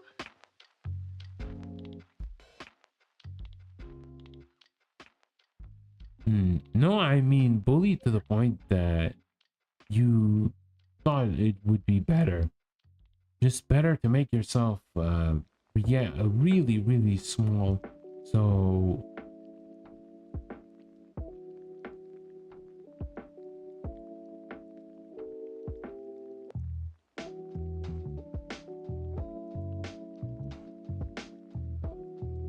okay, what are you saying?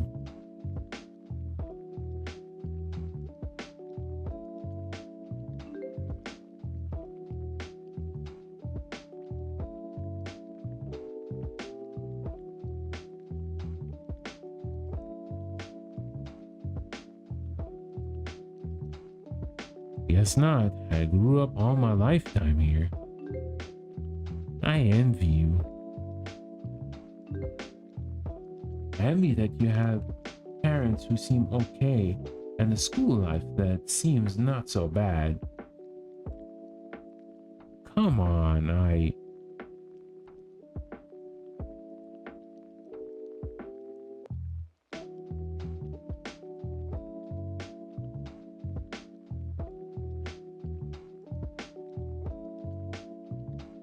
let's see.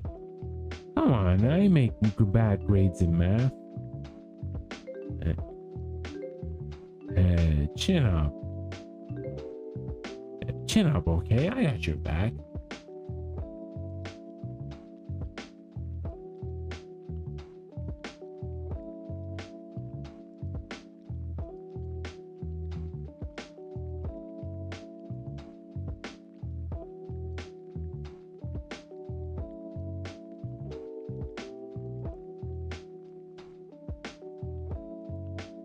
Yeah, on home.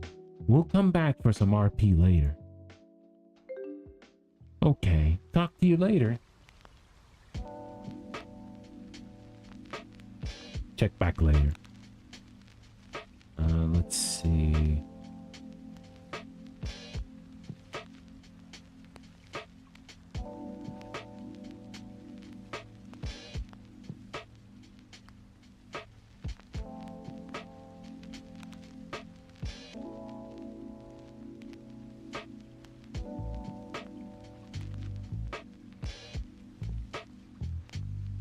Yeah, let's see. Hey, Effie.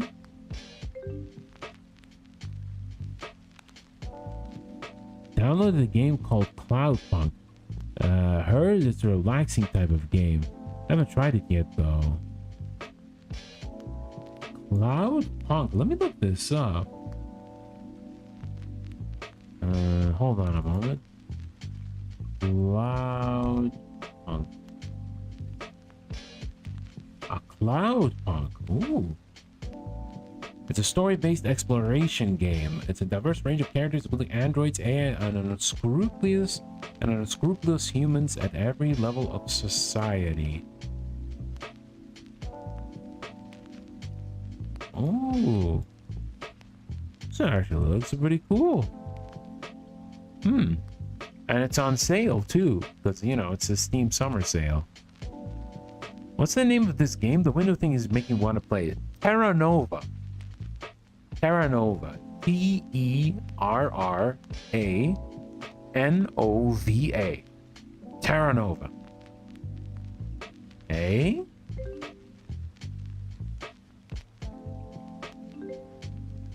I'm so sorry. What are you apologizing for?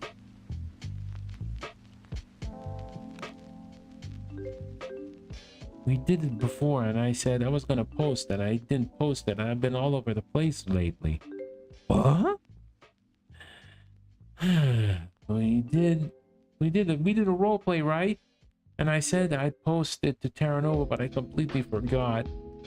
I've been working on this dress for Sandaria. Well, for our brand. Do you read my blog? Yes.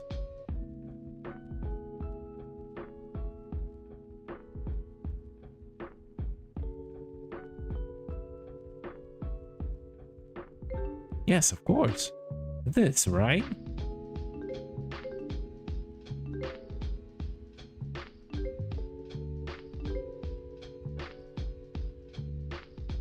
You could tell I was making a dress? Well, it does say in the post, success for the dress. Oh no. Do you think Sandaria will notice? Should I delete it? Don't worry about it. If she asks about what I'm doing, please don't tell her about the dress. It's supposed to be a surprise. Okay, I promise. But what about Isaiah and Aitan's roleplay? Oh, I'm sorry. That's what you came to ask me about in the first place, right? I'm really sorry. Could you post it for me? Sure. It'll be my pleasure. Thank you. I promise I'll make it up to you. Next time we go out, I'll buy. Sounds cool. Alright, I gotta go. Talk to you later, okay? See ya.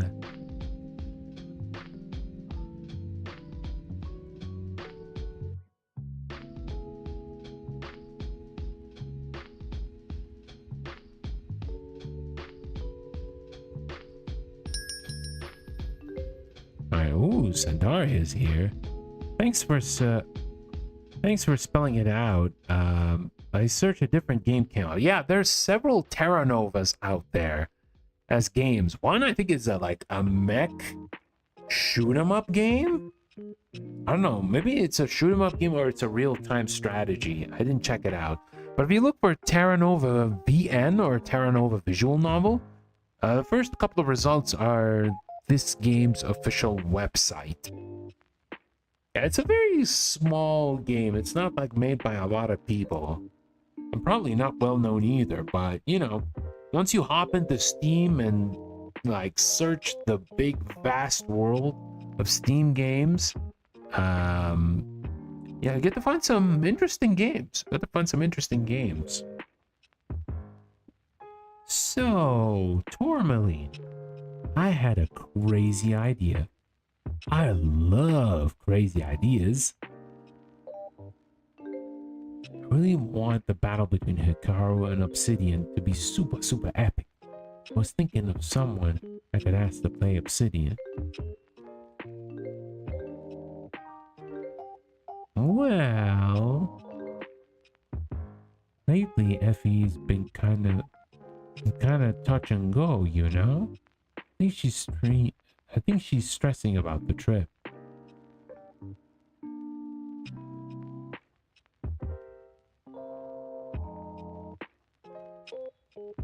Oops. I can't tell her. Alright, let's see what she'll say.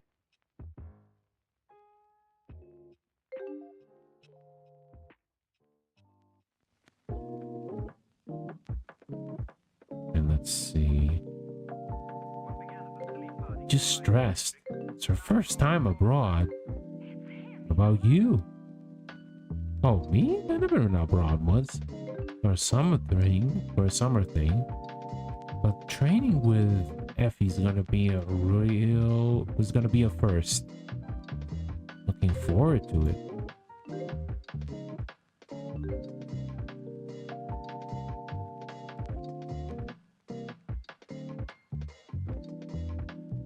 No, I meant, what about you playing Obsidian? Oh,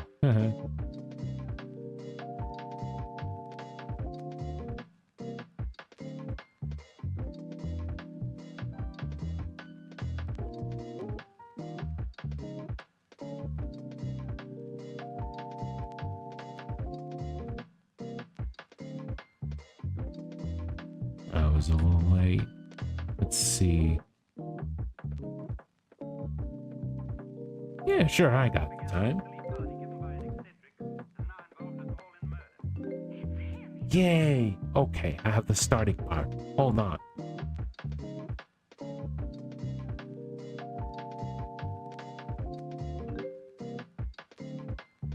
Hikaru pressed his ears to the window, straining to hear the conversation within. A figure clad in pitch black armor was talking to an older woman dressed in a royal purple robes. The armor shifted, as if two were alive.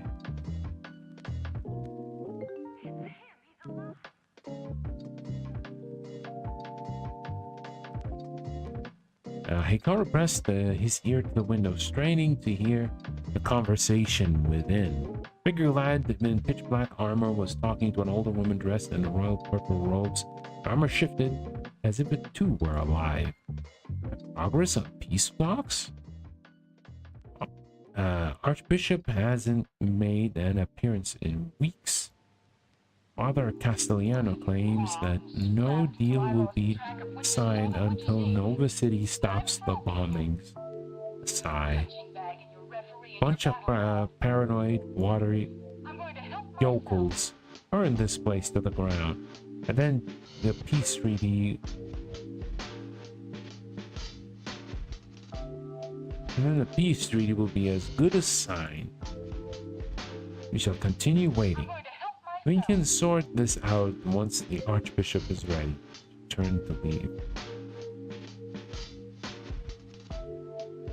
Probably dead and not rotting in his bed. Obsidian sneered. The door shut. They kicked the bedside table, splintering it into pieces. The game you're playing is giving me such cozy vibes. Imagine like a hot drink raining outside, playing some lo-fi songs on low volume in the background. Yeah, exactly. By the way, this music is not from the game. This is from a series of free BGM that is available for use. Let me try to link it here in the chat if you want to listen to it on your own. Okay, here we go. And yeah, there you go. Yeah, almost, let's see what the timer is. It's almost 3 hours and 50 minutes of just free lo-fi music, which is kind of perfect when it comes to this game. And I'll find you, they said under their breath. Ooh, ominous. Got something planned? I had this plot twist in mind. What if Obsidian is a changeling? Like, maybe they can turn into a beast the way Dominique does. If you've been keeping with Cherry's RPs.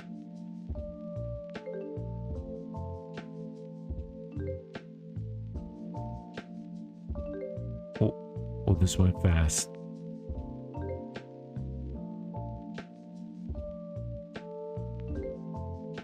Like, maybe they could turn a beast way Dominique does.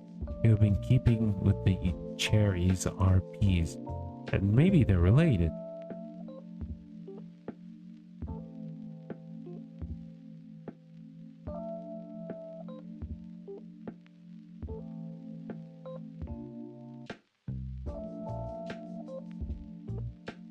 He thought about his home. He wanted to leave as soon as possible. But first, he stepped back and pulled his bow taut. It should be tight, aiming for Obsidian's head. One shot and it would be all over.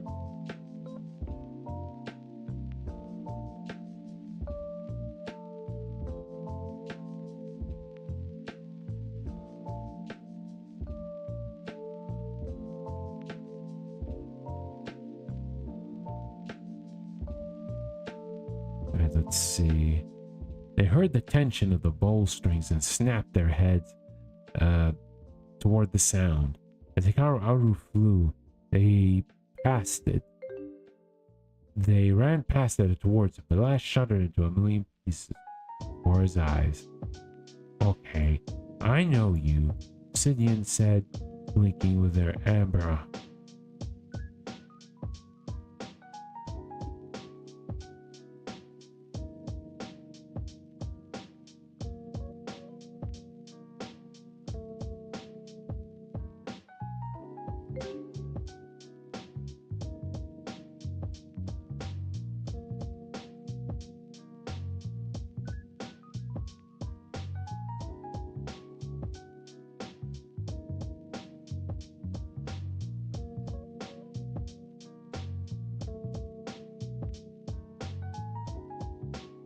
Let's see what's going on.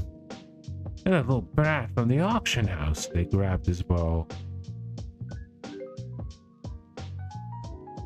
It's raining outside right now.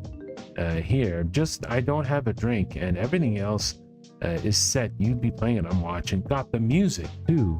Nice. Yeah, you know what, stranger? This was actually supposed to be a Twitch stream because every Tuesday I stream on Twitch. But today I had like something super special to talk on both streams, but apparently Twitch is not working at the moment. Yeah, I'll have to test something else eventually. Hey, that's mine, Hikaru yelled. They didn't relent, so he forced himself through the shattered window and wrestled the bow from them. He knocked an arrow and fired it directly at their head. Caught me off guard with the change with armor, such calm and grace.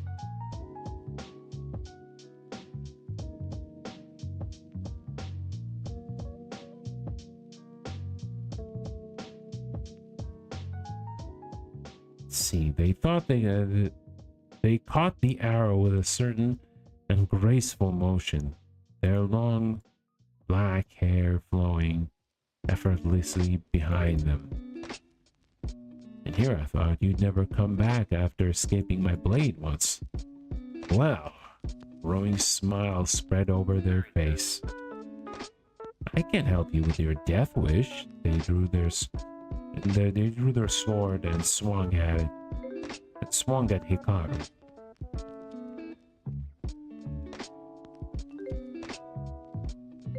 They barely missed him and he backflipped elegantly out of this way, but Hikaru is like, "Hi, I'm Hikaru and I'm here for a duel." Obsidian tilted her head. Two men fighting together, equally matched. "A duel," Hikaru said empathetically. "You know, I know what a duel is," Obsidian said. "What makes you think I'm a man or that we're equally matched?"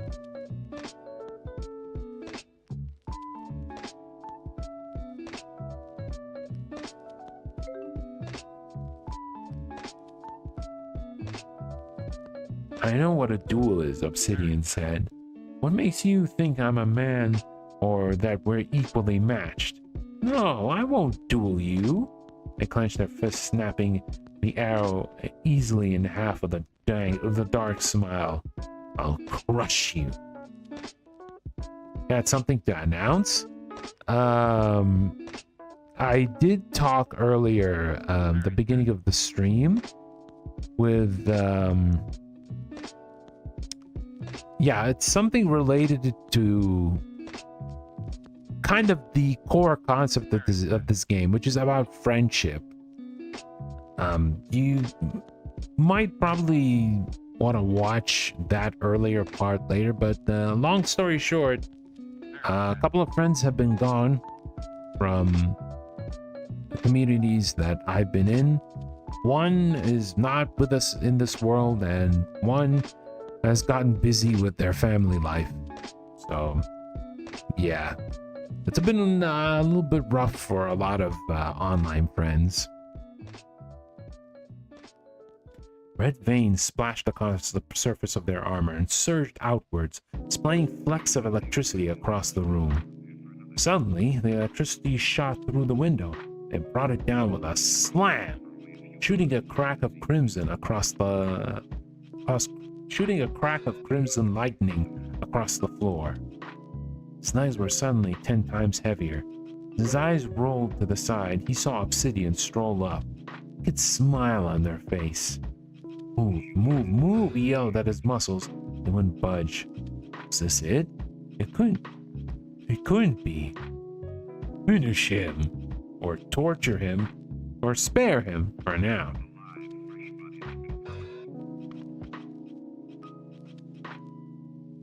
I will spare him for now. You doing good, bro? Yeah, I'm doing good.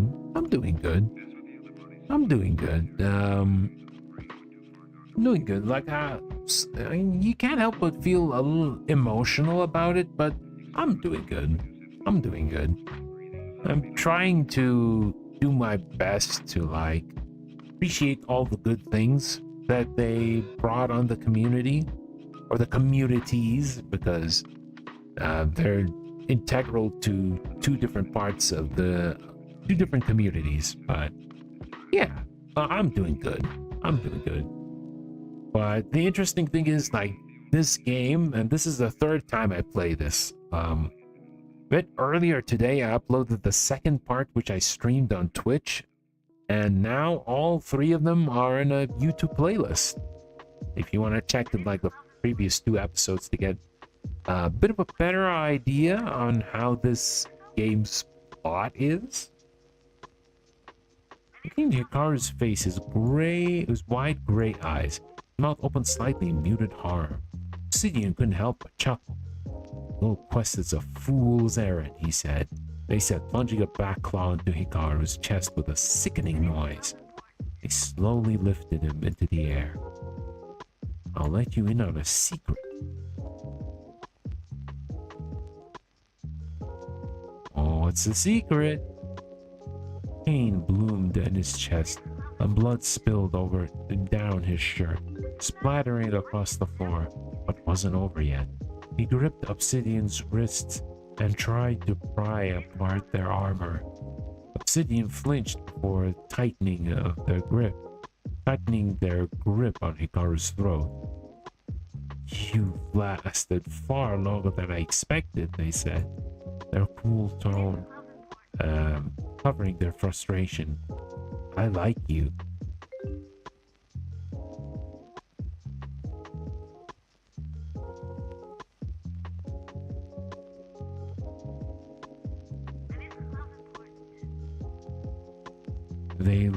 They leaned forward, expecting Hikaru's ears.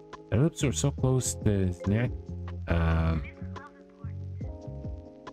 They leaned forward, expecting the lips were so close to his neck the other could feel the cool gusts of their breath. Right. Watch gaming friends through the years, so I kind of feel you. Specifically, me and my best friend had a falling out. We don't talk anymore. It's been 1 year and it still feels like yesterday. Oh, I'm sorry about your losses and yeah. I hope one day you'll be able to reconnect with your friend, but you know, it happens. Hi, Sai. I just wanted to say hi before I go to bed. Good luck with the stream. Yeah, thank you for coming, Akane. Appreciate it, and have a good rest, buddy. Hope you have a good sleep. You're a cyborg, like myself, but you don't smell human. Hikaru seized up, looking pale. Whatever they're doing was making them uncomfortable. I don't... What? They leaned forward again. Slowly, like enjoying a fine wine, they inhaled. Yes. You have magic in you. An elf, perhaps?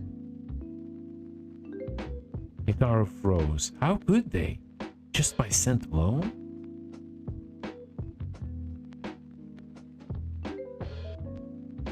He stiffened.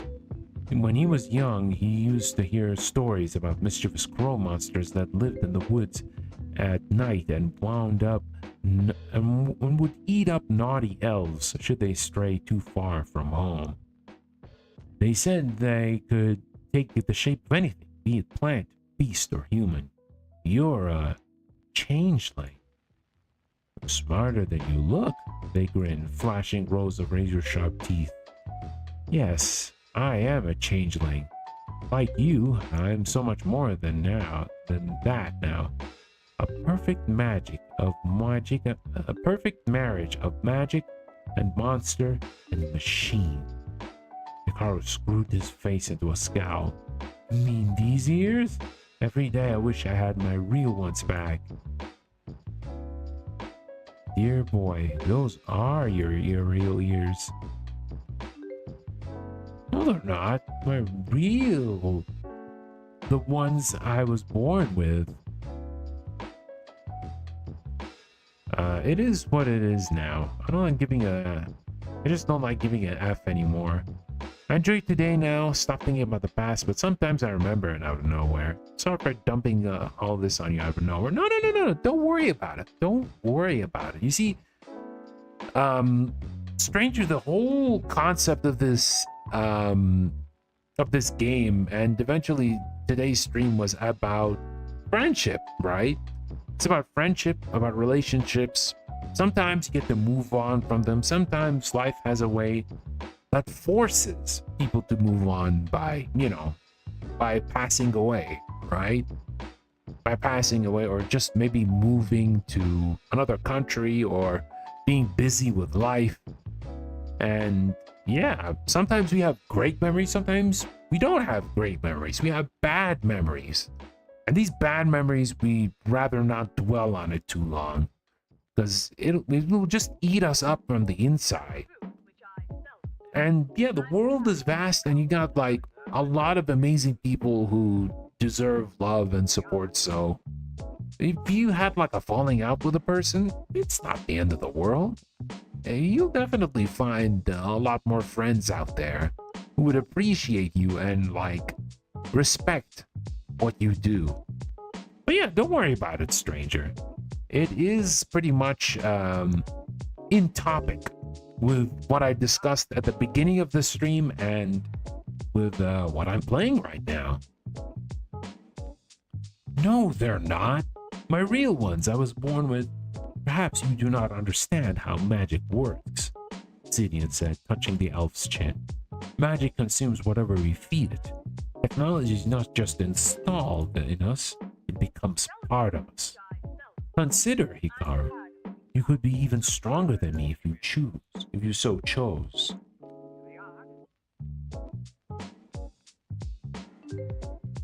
If they were fully integrated with technology, did that mean the red electric veins were actually red veins? Hikaru thought back to when he dug his fingers into Obsidian's armor. It was the only time he'd seen them show any signs of pain.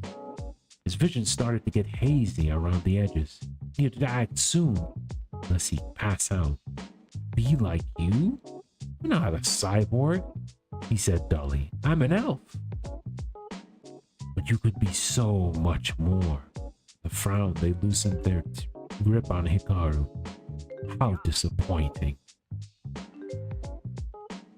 That was the chance he needed. Ooh, that was the chance he needed. Change of topics. Do you like RPG games? Interesting question. RPG games is a genre that I didn't dabble too much. I did play action RPGs, but not much. Like the most recent action RPG I played is Granblue Fantasy Relink, and I really enjoyed that game a lot. Really enjoyed it a lot. I maybe should get back to it one day because I just unlocked the Maniac difficulty when it comes to the game. Yeah, I need to get back to it. Someday, but a lot of games have been popping up, and I bought even more games from the Steam sale so that I could eventually play them on stream. So it's gonna be a little bit difficult trying to balance a few things, but no problem. I'll get back to it. But yeah, maybe someday I'll probably give like a traditional RPG a go.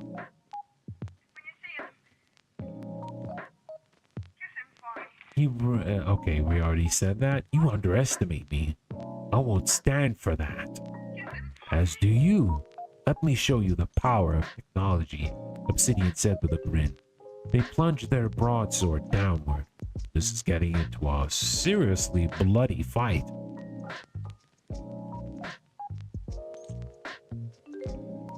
From Hikaru's bow, an arrow flew true, and just as the sword hit the ground, the arrow struck its mark. A channel of crimson blood gushed from the Obsidian's armor, cracking with electricity. The sword dimmed and clattered to the floor. Thinking quickly, he took the vase off a nearby bookshelf, threw it out Obsidian's open vein. Electricity? Meet water. Obsidian howled in pain, their body convulsing as the lightning engulfed them. They tried to lift the sword again, but the lightning rendered them paralyzed. Their eyes grew wide and they froze, looking straight into Hikaru's with a mix of hatred, fear. More Elden Ring. I got platinum in Skyrim. I know I'm late, but damn, I love Skyrim. I love it. Skyrim is a very good game. Skyrim, from what I know, is a very good game. And I heard like the modding in Skyrim is insane. Like the amount of stuff that you can add, like from mods, is pretty wild. I don't know. I don't think exactly a game like Skyrim would be for me, but I still appreciate it. But I still appreciate watching it. Hikaru leveled his bow again, his silver eyes growing colder by the minute. This was the end. He aimed for their head. Hey, Sandaria. This is how Obsidian dies, right? Oh, yes, totally. I don't know how you can use that face without those words. Anyway, before that, I have an interesting idea. Cherry's on. What do you think about bringing Dominique into the mix? Do you think she'd be down for that? Oh yeah, hold up. Let me ask.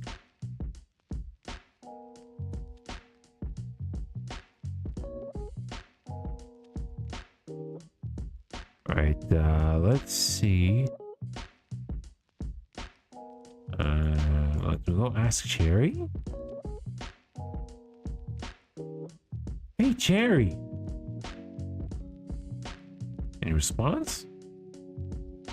Hey, Cherry. Sup? Was just role-playing with Sandaria and thought maybe interested in piling on. Maybe. It's your favorite. Emotionally scarring your character.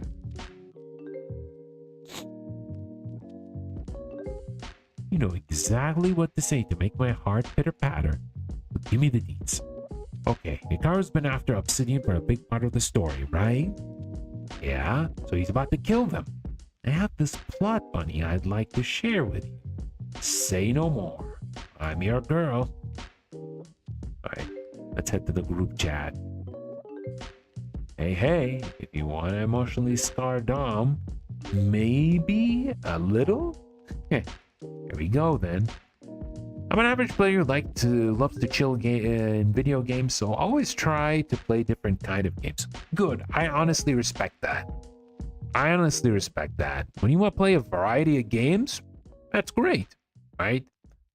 So I usually focused on two types of games, fighting games and visual novels, but now with streaming, I'm trying to balance different things as well. And like getting new experiences and whatnot. And yeah, it's been pretty nice. But yeah, I'm pretty much I'm probably gonna try like different genres eventually. Something like I didn't play before or haven't much of an interest in. And I'll probably like try it. But the main focus or the bias is going to be for, you know, fighting games and visual novels. At least you will see one visual novel stream and at least one fighting game stream per week. Yeah, we gotta have a bit of a consistency here. The door swung open and Dominique entered holding a tray stacked with dishes. Sorry to bother you, Obsidian. I came to bring you supper. Obsidian's gaze flickered over to Dominique, and a dawning realization grew over their face. Their eyes lit up, and their lips bowed into a hopeful smile. Min? Is that you? With one shot, the arrow buried into Obsidian's neck, spraying blood onto the floor. Dominique's eyes went wide. His legs folded underneath him and his dishes splattered to the floor. Hikaru sighed loudly and leaned against the bookshelf, breathing heavily. He was covered in blood and sweat. Leave us, priest. I'll finish this. You do no such thing in the house of the Lord. Came up, breathless, shaky. He crawled through the ruined plates of food on all floors and towards the figure on the floor. Hold on. I'll get help. No, stay. Everyone has their cup of tea, and for me, I can't seem to get turn-based games. Yeah, turn-based games sometimes may take quite a while, especially when you're like playing a certain chapter or a certain mission. Yeah, it takes quite a while, so I can see why it's not for everyone. I've looked so long for you. You have a family. Min, you are my... I don't think he ever called him Min, so... You have a family. I've looked so long for you. Probably go for that. Looked so long for you. They smiled, a rare smile, which faded into a grimace.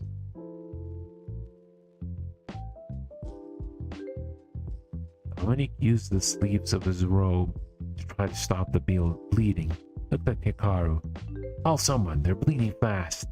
Hikaru continued to lean on the bookshelf and said nothing. He only stared through cold, silver eyes. You were taken from us. I scoured Ordania for weeks trying to find you. A chuckle. I thought you might be in Nova City, but then I heard a rumor about a monster in the parish and I... Tommy's face blanched and his throat went dry. How do you... I'm so sorry, man. I let myself get carried away with Obsidian. Held up their shaking hands, still glowing with electric light. These...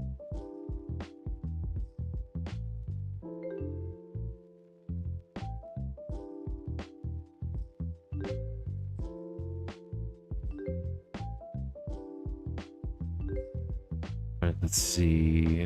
the text is going too fast. I'm sorry, man. I let myself carried away with... Obsidian held up their shaking hands, still glowing with electric light. These... You have family? Oh, well, it's night catching with the brothers. See you soon. I hope that you have a rest of your day or night. Okay, stranger. Thank you for coming as usual. Appreciate you being here, and take care, buddy. Me starting another turn-based RPG while not finishing the others I've started. Yeah, I know the feeling well, Rayquaza. When you just like start a big long game and you play it for a bit and then another shiny cool game dropped. And then, yeah, I want to play that too. And then eventually you get occupied with so many other games that you forget the game that you were supposed to finish from before. Classic. Absolute classic. Dominic did his best to give them a serene smile, as he imagined Christ would do. Yes, I have a family here with the Order, as do you. We're all one family under the Lord. Now rest your tired body. You need savior strength. Obsidian struggled upright to look the priest in the eyes. No, not like that. You're different from the humans in this place. You have a family like you, like us. Now I know what you're thinking, but you're wrong. Dominique leaned in forward so that Obsidian need not sit up. Like what? Changelings. Ask him. They gestured to Hikaru. The priest looked over at Hikaru for help or for clarification, for anything that would help him make sense of this. Hikaru shrugged. I know creatures that can take shape of others. Others? Dominique repeated. But he himself was not a copy of another person, right? Min, you are my younger sibling. Yo, the reveal? Dominique buried his head in his hands. Don't understand. I don't have siblings. It's a pity you never got to grow up with us. Obsidian turned their head to the side and coughed blood, specking to the floor. Brought to this house of illusion, hidden from us for so long.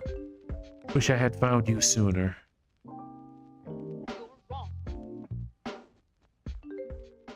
He couldn't fathom having a sibling from where he was a child. He was told that he was thrown away with no family to speak of. Of course, he had hope. I don't have much time. Their bodies stretched out on the floor and began to shift, changing from a humanoid figure to a dark feathered monster.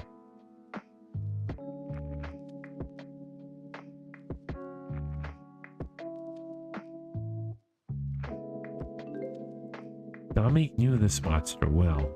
It was the same one he kept hidden for all these years. The same jaws that devoured the scavenger outside of the parish, the same claws that he'd used to climb up the bell tower. Unbidden, tears began to pour from Dominique's eyes. The same. They were the same as him. I can help you. I can heal you. Obsidian shook their hands slowly, the blood beginning to fill their lungs. No. They opened one claw. Inside was an electric ruby red ring. Their eyes met his as if to say, "Take it."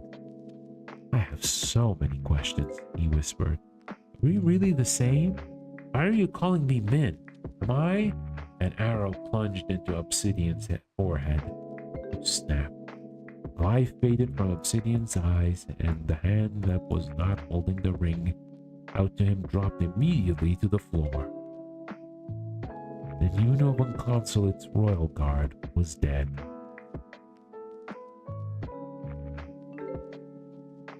Dominique was too shocked to form words. Instead, he stared at their lifeless body, clasping Obsidian's hands in his. Hikaru slowly rose. His body was still twitching from the electric shock as he stumbled over to the still corpse on the floor and roughly pulled the arrow from their head, just as he'd done with Lysia. His eyes were cold and mirthless. Finally. Dropping the arrow to the floor, he took a hunting knife from his boot and began to take his prize, their head. Wait, what? He was, the priest couldn't speak. He scrambled away from the gory scene, his hands over his mouth. He wanted to scream, but no noise came. It's cold, Hikaru. Yeah, dude. Thanks.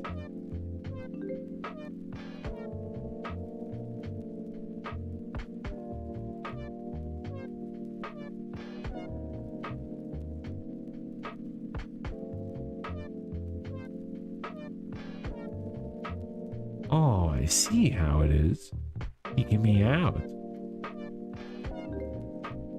You're dead. Ah. Okay. Let's start a different chat. Away from these prying eyes. Hey! Roger Dodger. Don't worry, I'll upload it to the community so you can read. I'll let you know when it's up.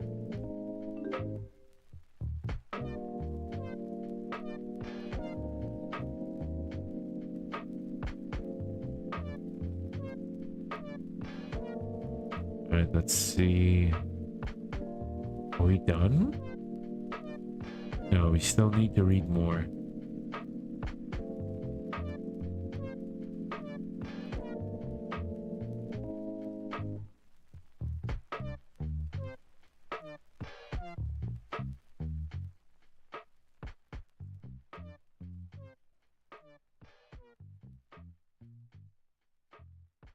Let's make a new post. Bullies suck. Last post I wrote about being grateful for friends. You know what I'm not grateful for? Bullies. I wasn't a good-looking kid. I was fat, shy, and bookish. Basically the opposite of cool. I had friends, but pretty soon they started to getting bullied for being friends with me. So they joined the bullying. When I left the bathroom, they'd steal my books and put them on top of the jungle gym. So I had to climb up to get them. The popular kids would yell, "Hey, Mars Bar!" at me. They would join in. It was awful having bullies. And then losing my only friends? I couldn't deal with it. I tried to get myself sick by standing out in the cold in a tank top, but for really long, my mom was really worried. We went to a therapist and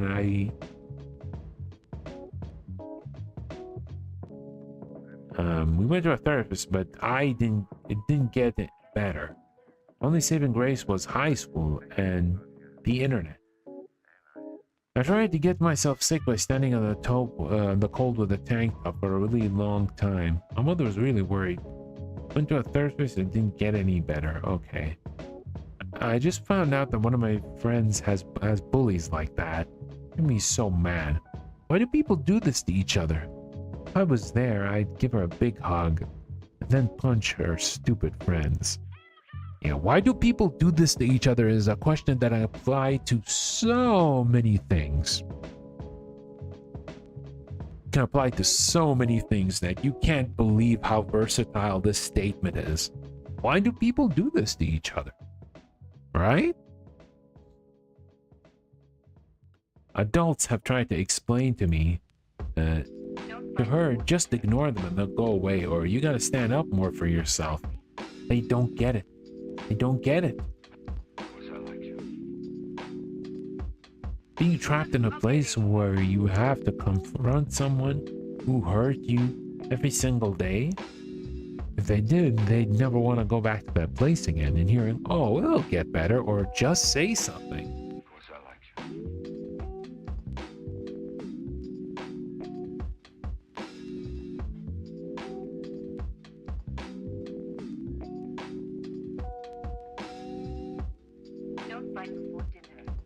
If they did, Don't you like me? bullies suck. Don't worry, friend. I'll be there for you, even if your other friends won't. He doesn't love me anymore.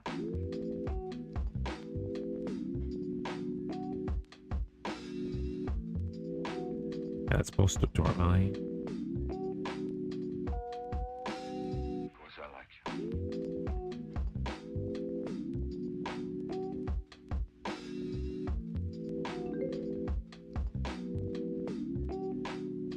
I've already read that.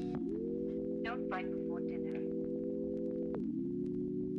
Don't you like me? Of course I like you. He doesn't love me anymore. Alright, so I think we should be done with this part for this month, I believe. Not yet.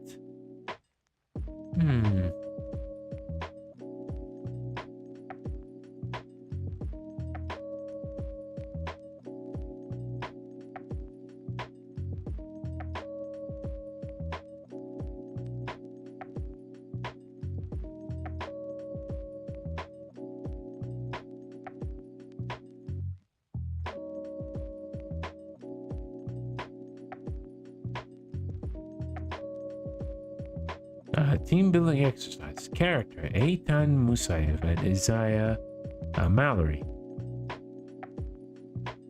Location: the parish. Eitan and Isaiah were walking through the parish courtyard, watching the priests while ordering lines to their evening ceremonies. Setting sun descended.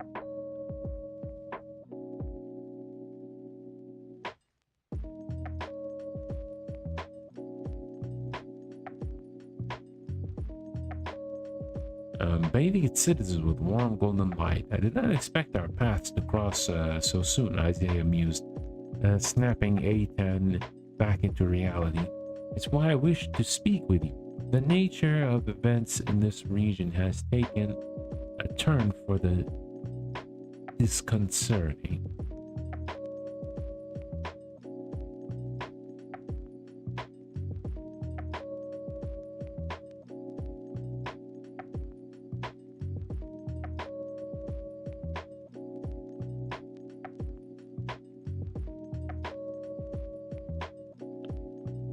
Okay, that's so. Eitan stopped from a few feet away from a budding rose bush, admiring its post. When I was a little girl, I remember a story about a little boy. An ordinary little boy. One fine day, he discovered that he had been changed into a prince. Well, why can't it be the other way around?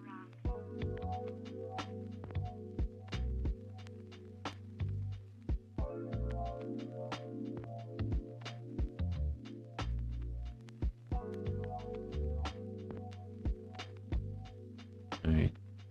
What's been going on? The Order of the Hand is currently taking in refugees from bombings. Obsidian and the council have extended their peace talks. Isaiah trapped his chin. Tensions are high here. Though about what? I cannot be certain. All I know that there's no one.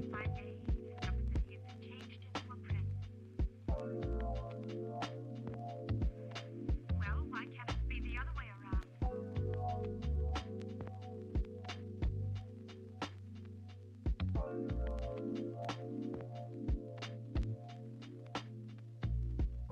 When I was a little girl, The last time we spoke, you mentioning dueling Obsidian could start a war. Did you not? He pressed 18 inside. As always, Isaiah was excellent at driving what was under the surface, even if he himself could not find the exact words.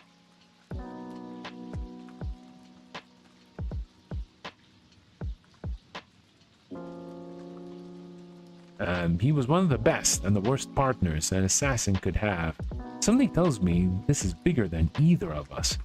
Why do we not pool our resources to speak? He knew Isaiah would suggest this. He was that kind of person. He's desperately holding back.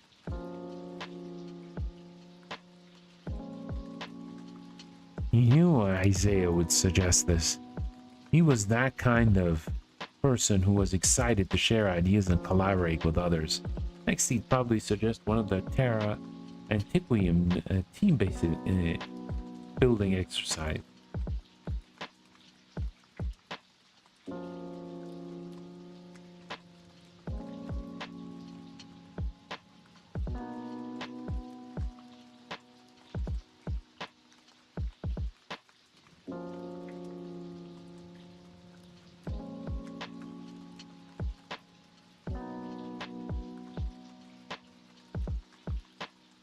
And let's see.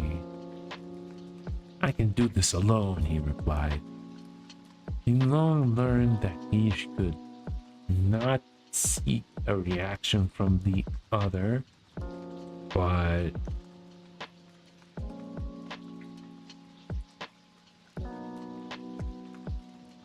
out of force habit, studied his face anyway. All right, interesting.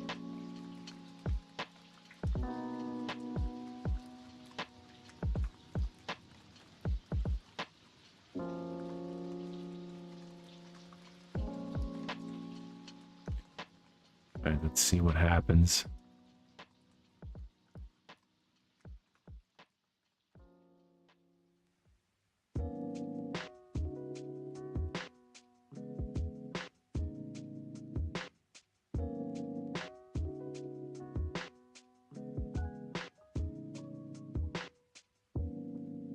She looks good to any man.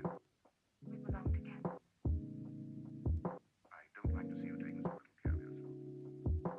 He grinned, slapping him on the back. You're right, it was a gourmet dish. Cyborg beckoned in a go-on moment. Not here, though. Then I know. Just buy the ticket? Hold the mouse button or select space to type. You can change the speed, you can change that. That's pretty cool.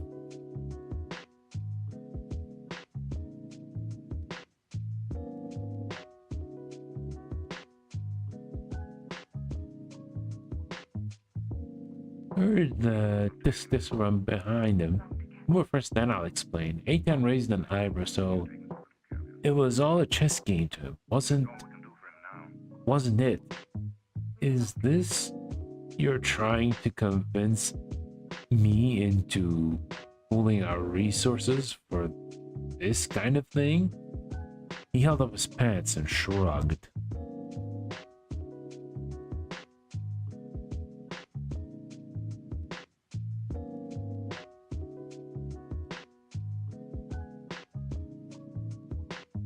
We belong together.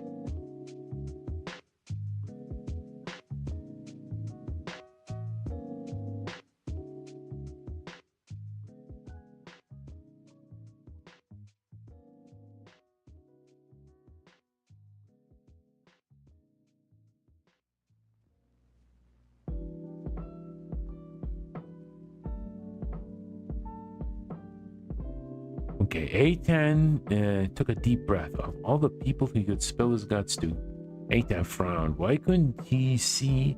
Couldn't he see it would be safer that it would be safer for him if he didn't know.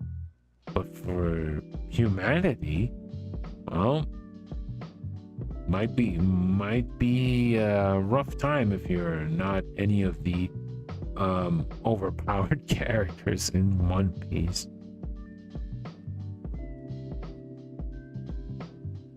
A10 took a deep breath.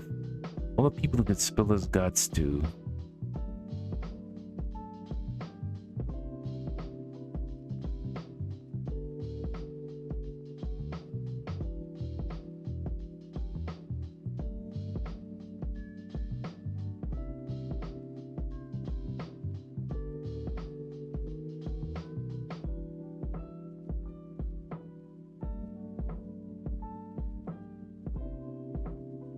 Right.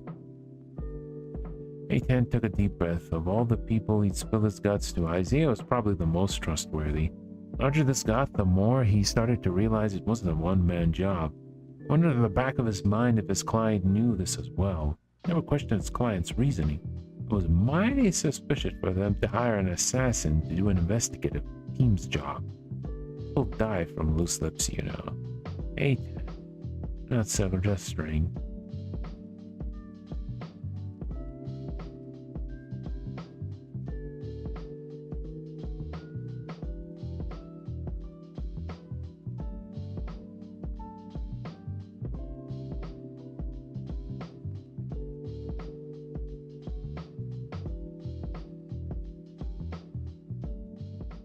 He couldn't help but laugh. The deadpan face really sold it. Fine, fine. A flask of whiskey explained most everything, leaving out some of the details of his client. They listened. Isaiah sat down on a low stool and ideally tinkered with a radio. He even spoke of being blown up in his lean toe, then almost being blown up in Erding and then again in Nuevo. Finally, he spoke of his escapades down to the chasm where he'd gotten a lot more than he bargained for. A father shipment of bombs and some kind of monster that tore men in half. Isaiah was silent for a while. A10 could tell he was taking his words. After a long pause, you and Liza may get along. Who? A friend of mine who she escaped the fires in Nuevo. A10 recalled a faint whisper. Something someone yelled in the street set ablaze and covered in bodies, but he ignored it. Probably didn't matter. Yeah, probably. Maybe we can have a pint when this blows over. We're gonna spill the beans about this or what? Jests. He gestured. Sorry.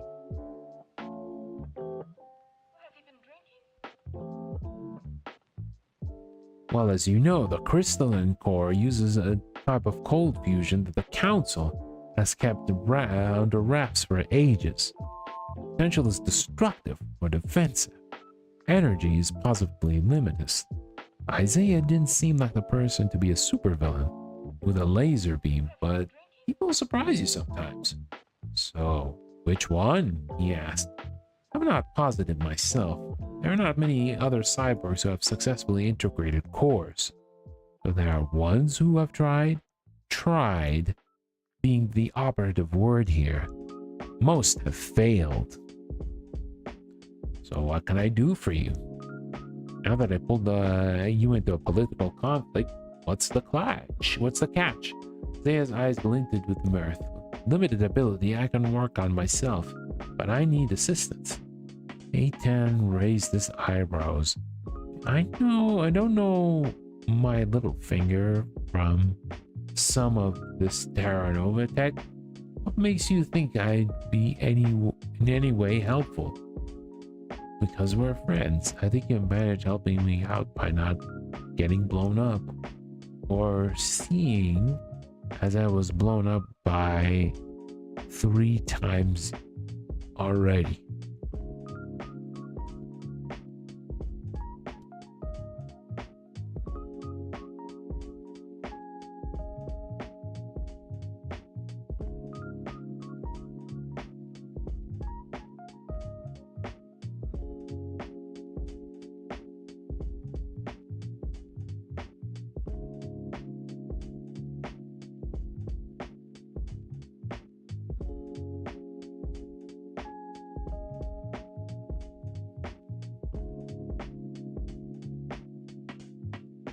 At least you don't have to cause the next civil war. Deal, he grinned. Boyishly, he extended his pinky finger. A promise is a promise. No war. Isaiah hooked his fingers into Aitan's. No annihilation. They both leaned back and chuckled. The weight he didn't realize was there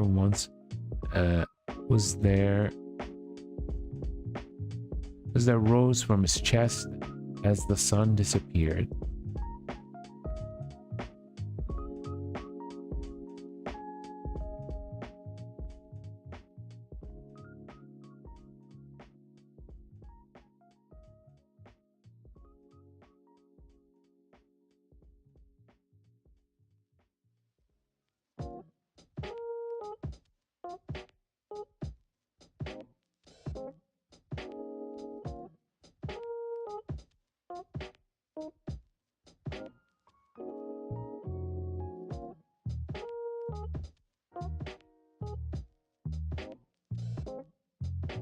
And let's see.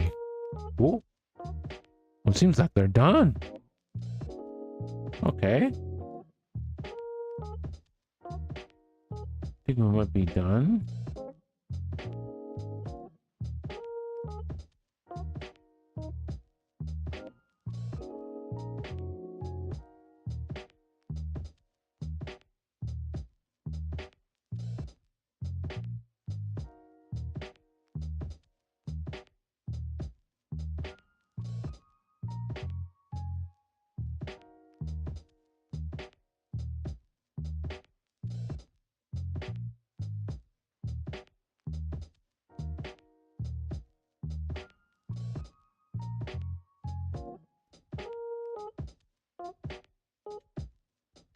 Don't worry, friend. I'll be there for you, even if your other friends won't be. Alright, that's pretty sweet.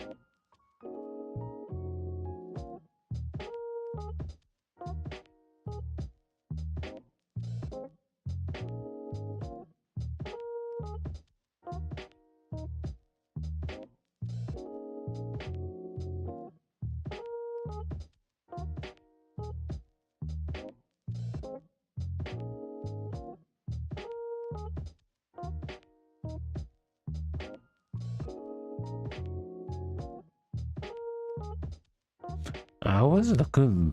Oh, I think we already read that.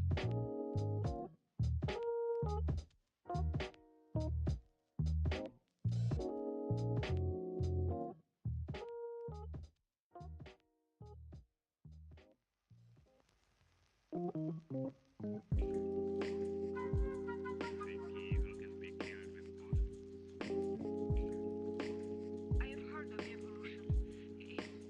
It's immoral. It's a fact.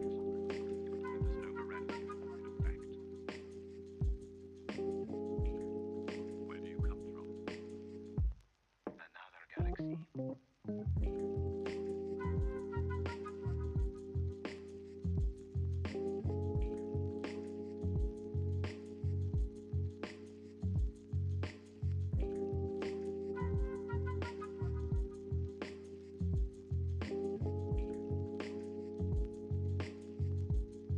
Okay, so where should we be going? Give it a bit of a think.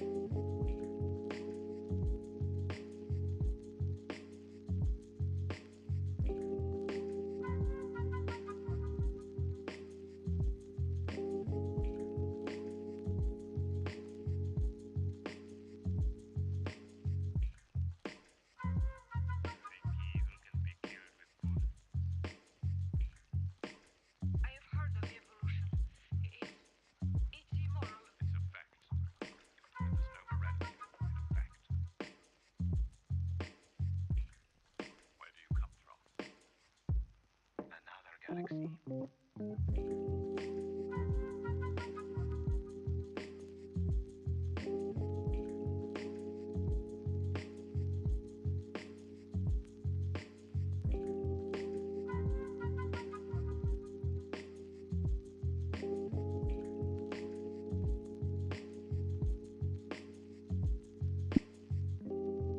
Where do you come from?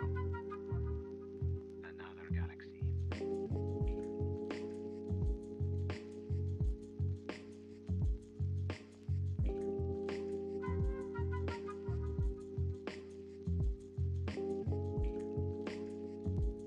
Right, we're not seeing anything new here, so you had a new post?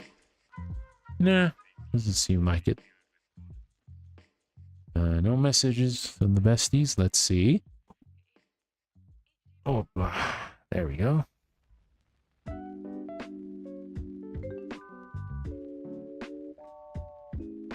We'll talk more later. And, it's in Daria's blog. Now relax. Right? That was a lot of fun. Let's do it again soon. Okay, auto response from Sandaria. Still can't end the month. Seems like we still got a lot of stuff.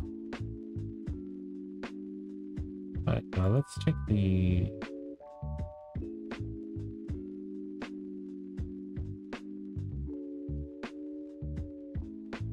Now relax.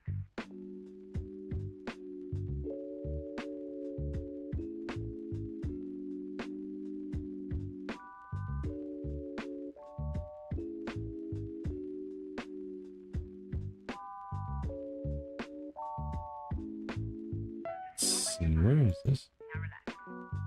No, where are we gonna check? Let's see, Effie's.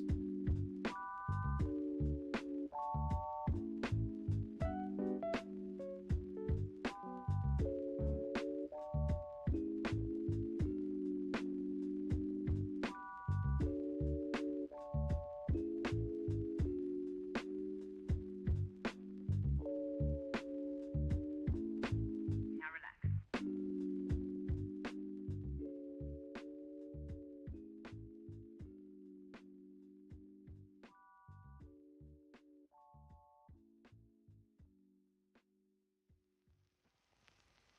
Okay, successful address. We already read that.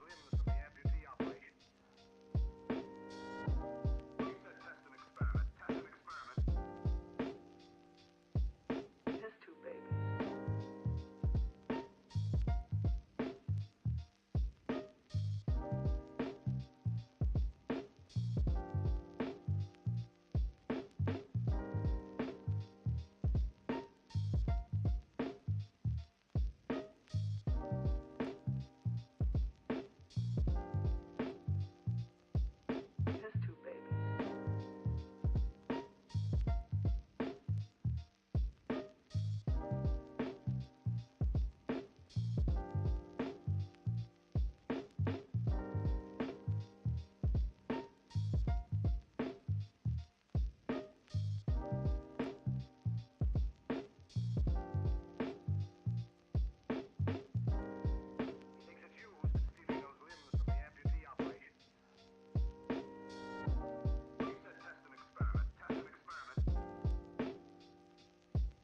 Test tube babies.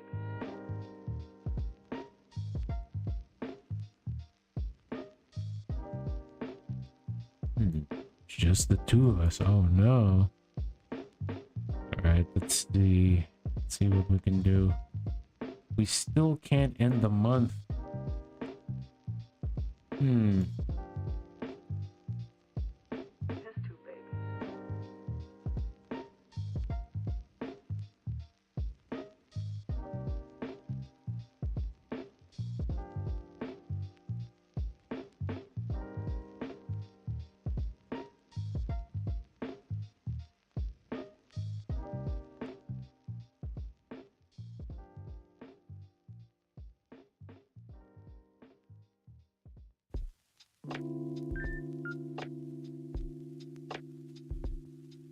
Okay, what else can we read? No, it doesn't seem like we have anything new here.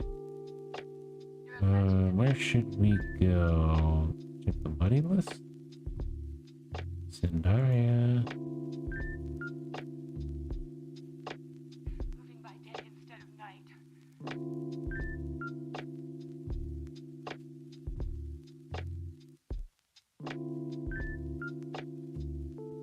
Leaving as evidence of your existence bloodless corpses.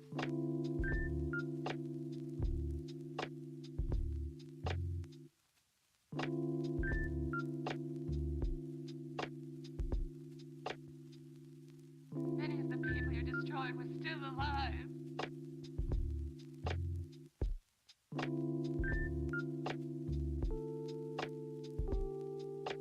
You're a legend in the city.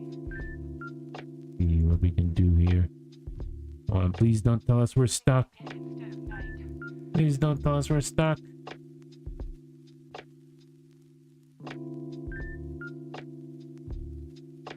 Leaving as evidence of your existence bloodless corpses.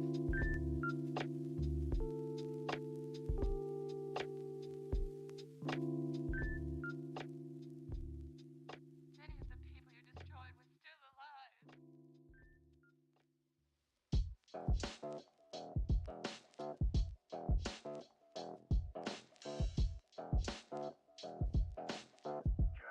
Hmm. I think we actually read this.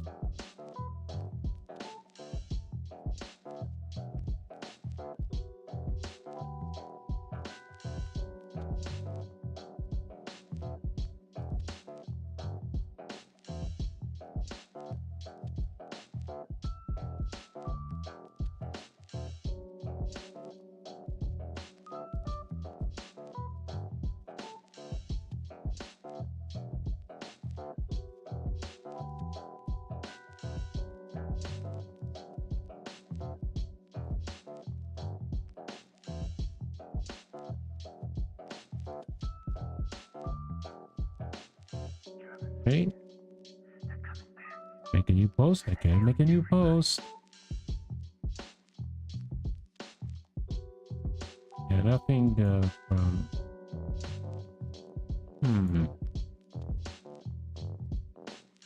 Okay, they're gone.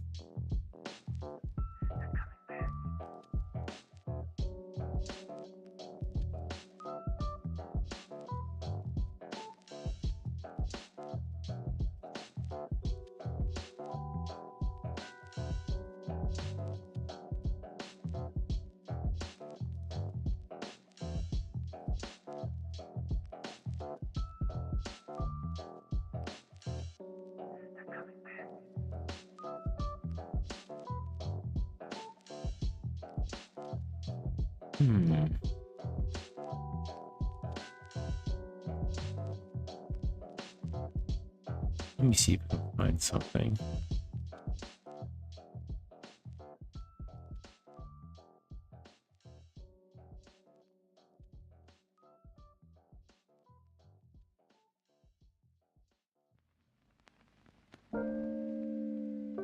Let me check the options here.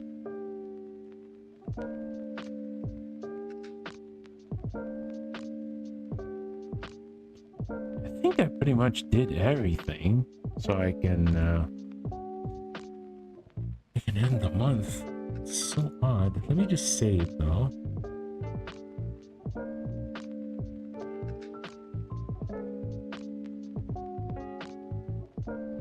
Okay, we talked to them.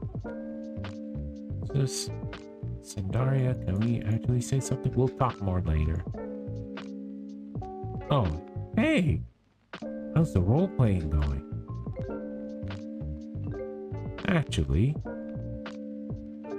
not bad. Phew, I was a little worried. Having a great RP session. You were right, it is pretty angsty. I knew you would like RPing with Sandaria. At first I got the impression she was kind of an airhead, because you know, she was a flake before. But she's solid. You know?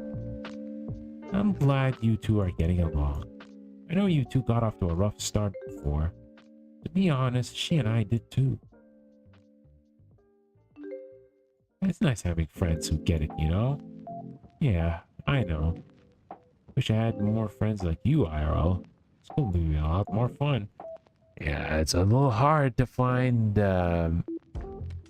people who like your certain interests. Maybe one day the four of us would meet IRL, you know? You know what? You know what, T? Thank you. Took a pretty awful day and turned into something alright. You don't have to thank me. I'm just glad you went along with my devious plotting. Call me next time if you have another one. Always down for some devious plotting. Love to chat more. But my mom's home, so it's time for me to close my chats and study for my tests. Ooh, have fun studying. Okay, bud. What are you actually doing? My notes on one hand and the yaoi manga in the other. I'm studying! Yeah.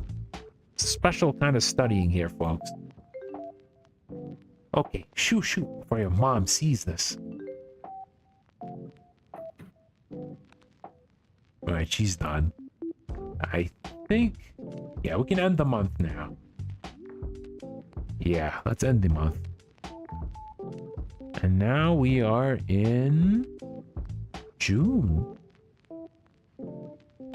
And, hold on. We save... Yeah. Yeah, I think we're gonna call it here. Yeah, we went for almost 3 hours, but sadly, a good bunch of it went through some scuff, sadly. And I really wanted the Twitch thing to work while I'm streaming on YouTube, but yeah, we're gonna have to test this a little bit more. I'm gonna have to test this a little bit more later. Guys, thank you for watching either live or via the archives. Tomorrow in the afternoon, I'll be playing Miko Sniper, which is a Hololive fan game that stars Miko Sakura from Hololive Japan and a lot of her fan base, which is known as the 35P, in a, what can I say, a Plants versus Zombies style of game, which is like a defense, a game that focuses on defending your fort, and you have to use a lot of weapons and a lot of different 35P, which are like white cats with like threes for their mouths or... But yeah, it's pretty fun. I do like that the classic Plants versus Zombies, so it'll be interesting to see how this fan game works. And there might be a chance that it would be also a dual stream, because I do need to compensate on that Twitch stream. If not, yeah, we'll try again next week. Yeah, guys, anyway, take good care of yourselves. Hope you have a great evening, night, or afternoon, and I will see you guys very, very soon. Bye-bye.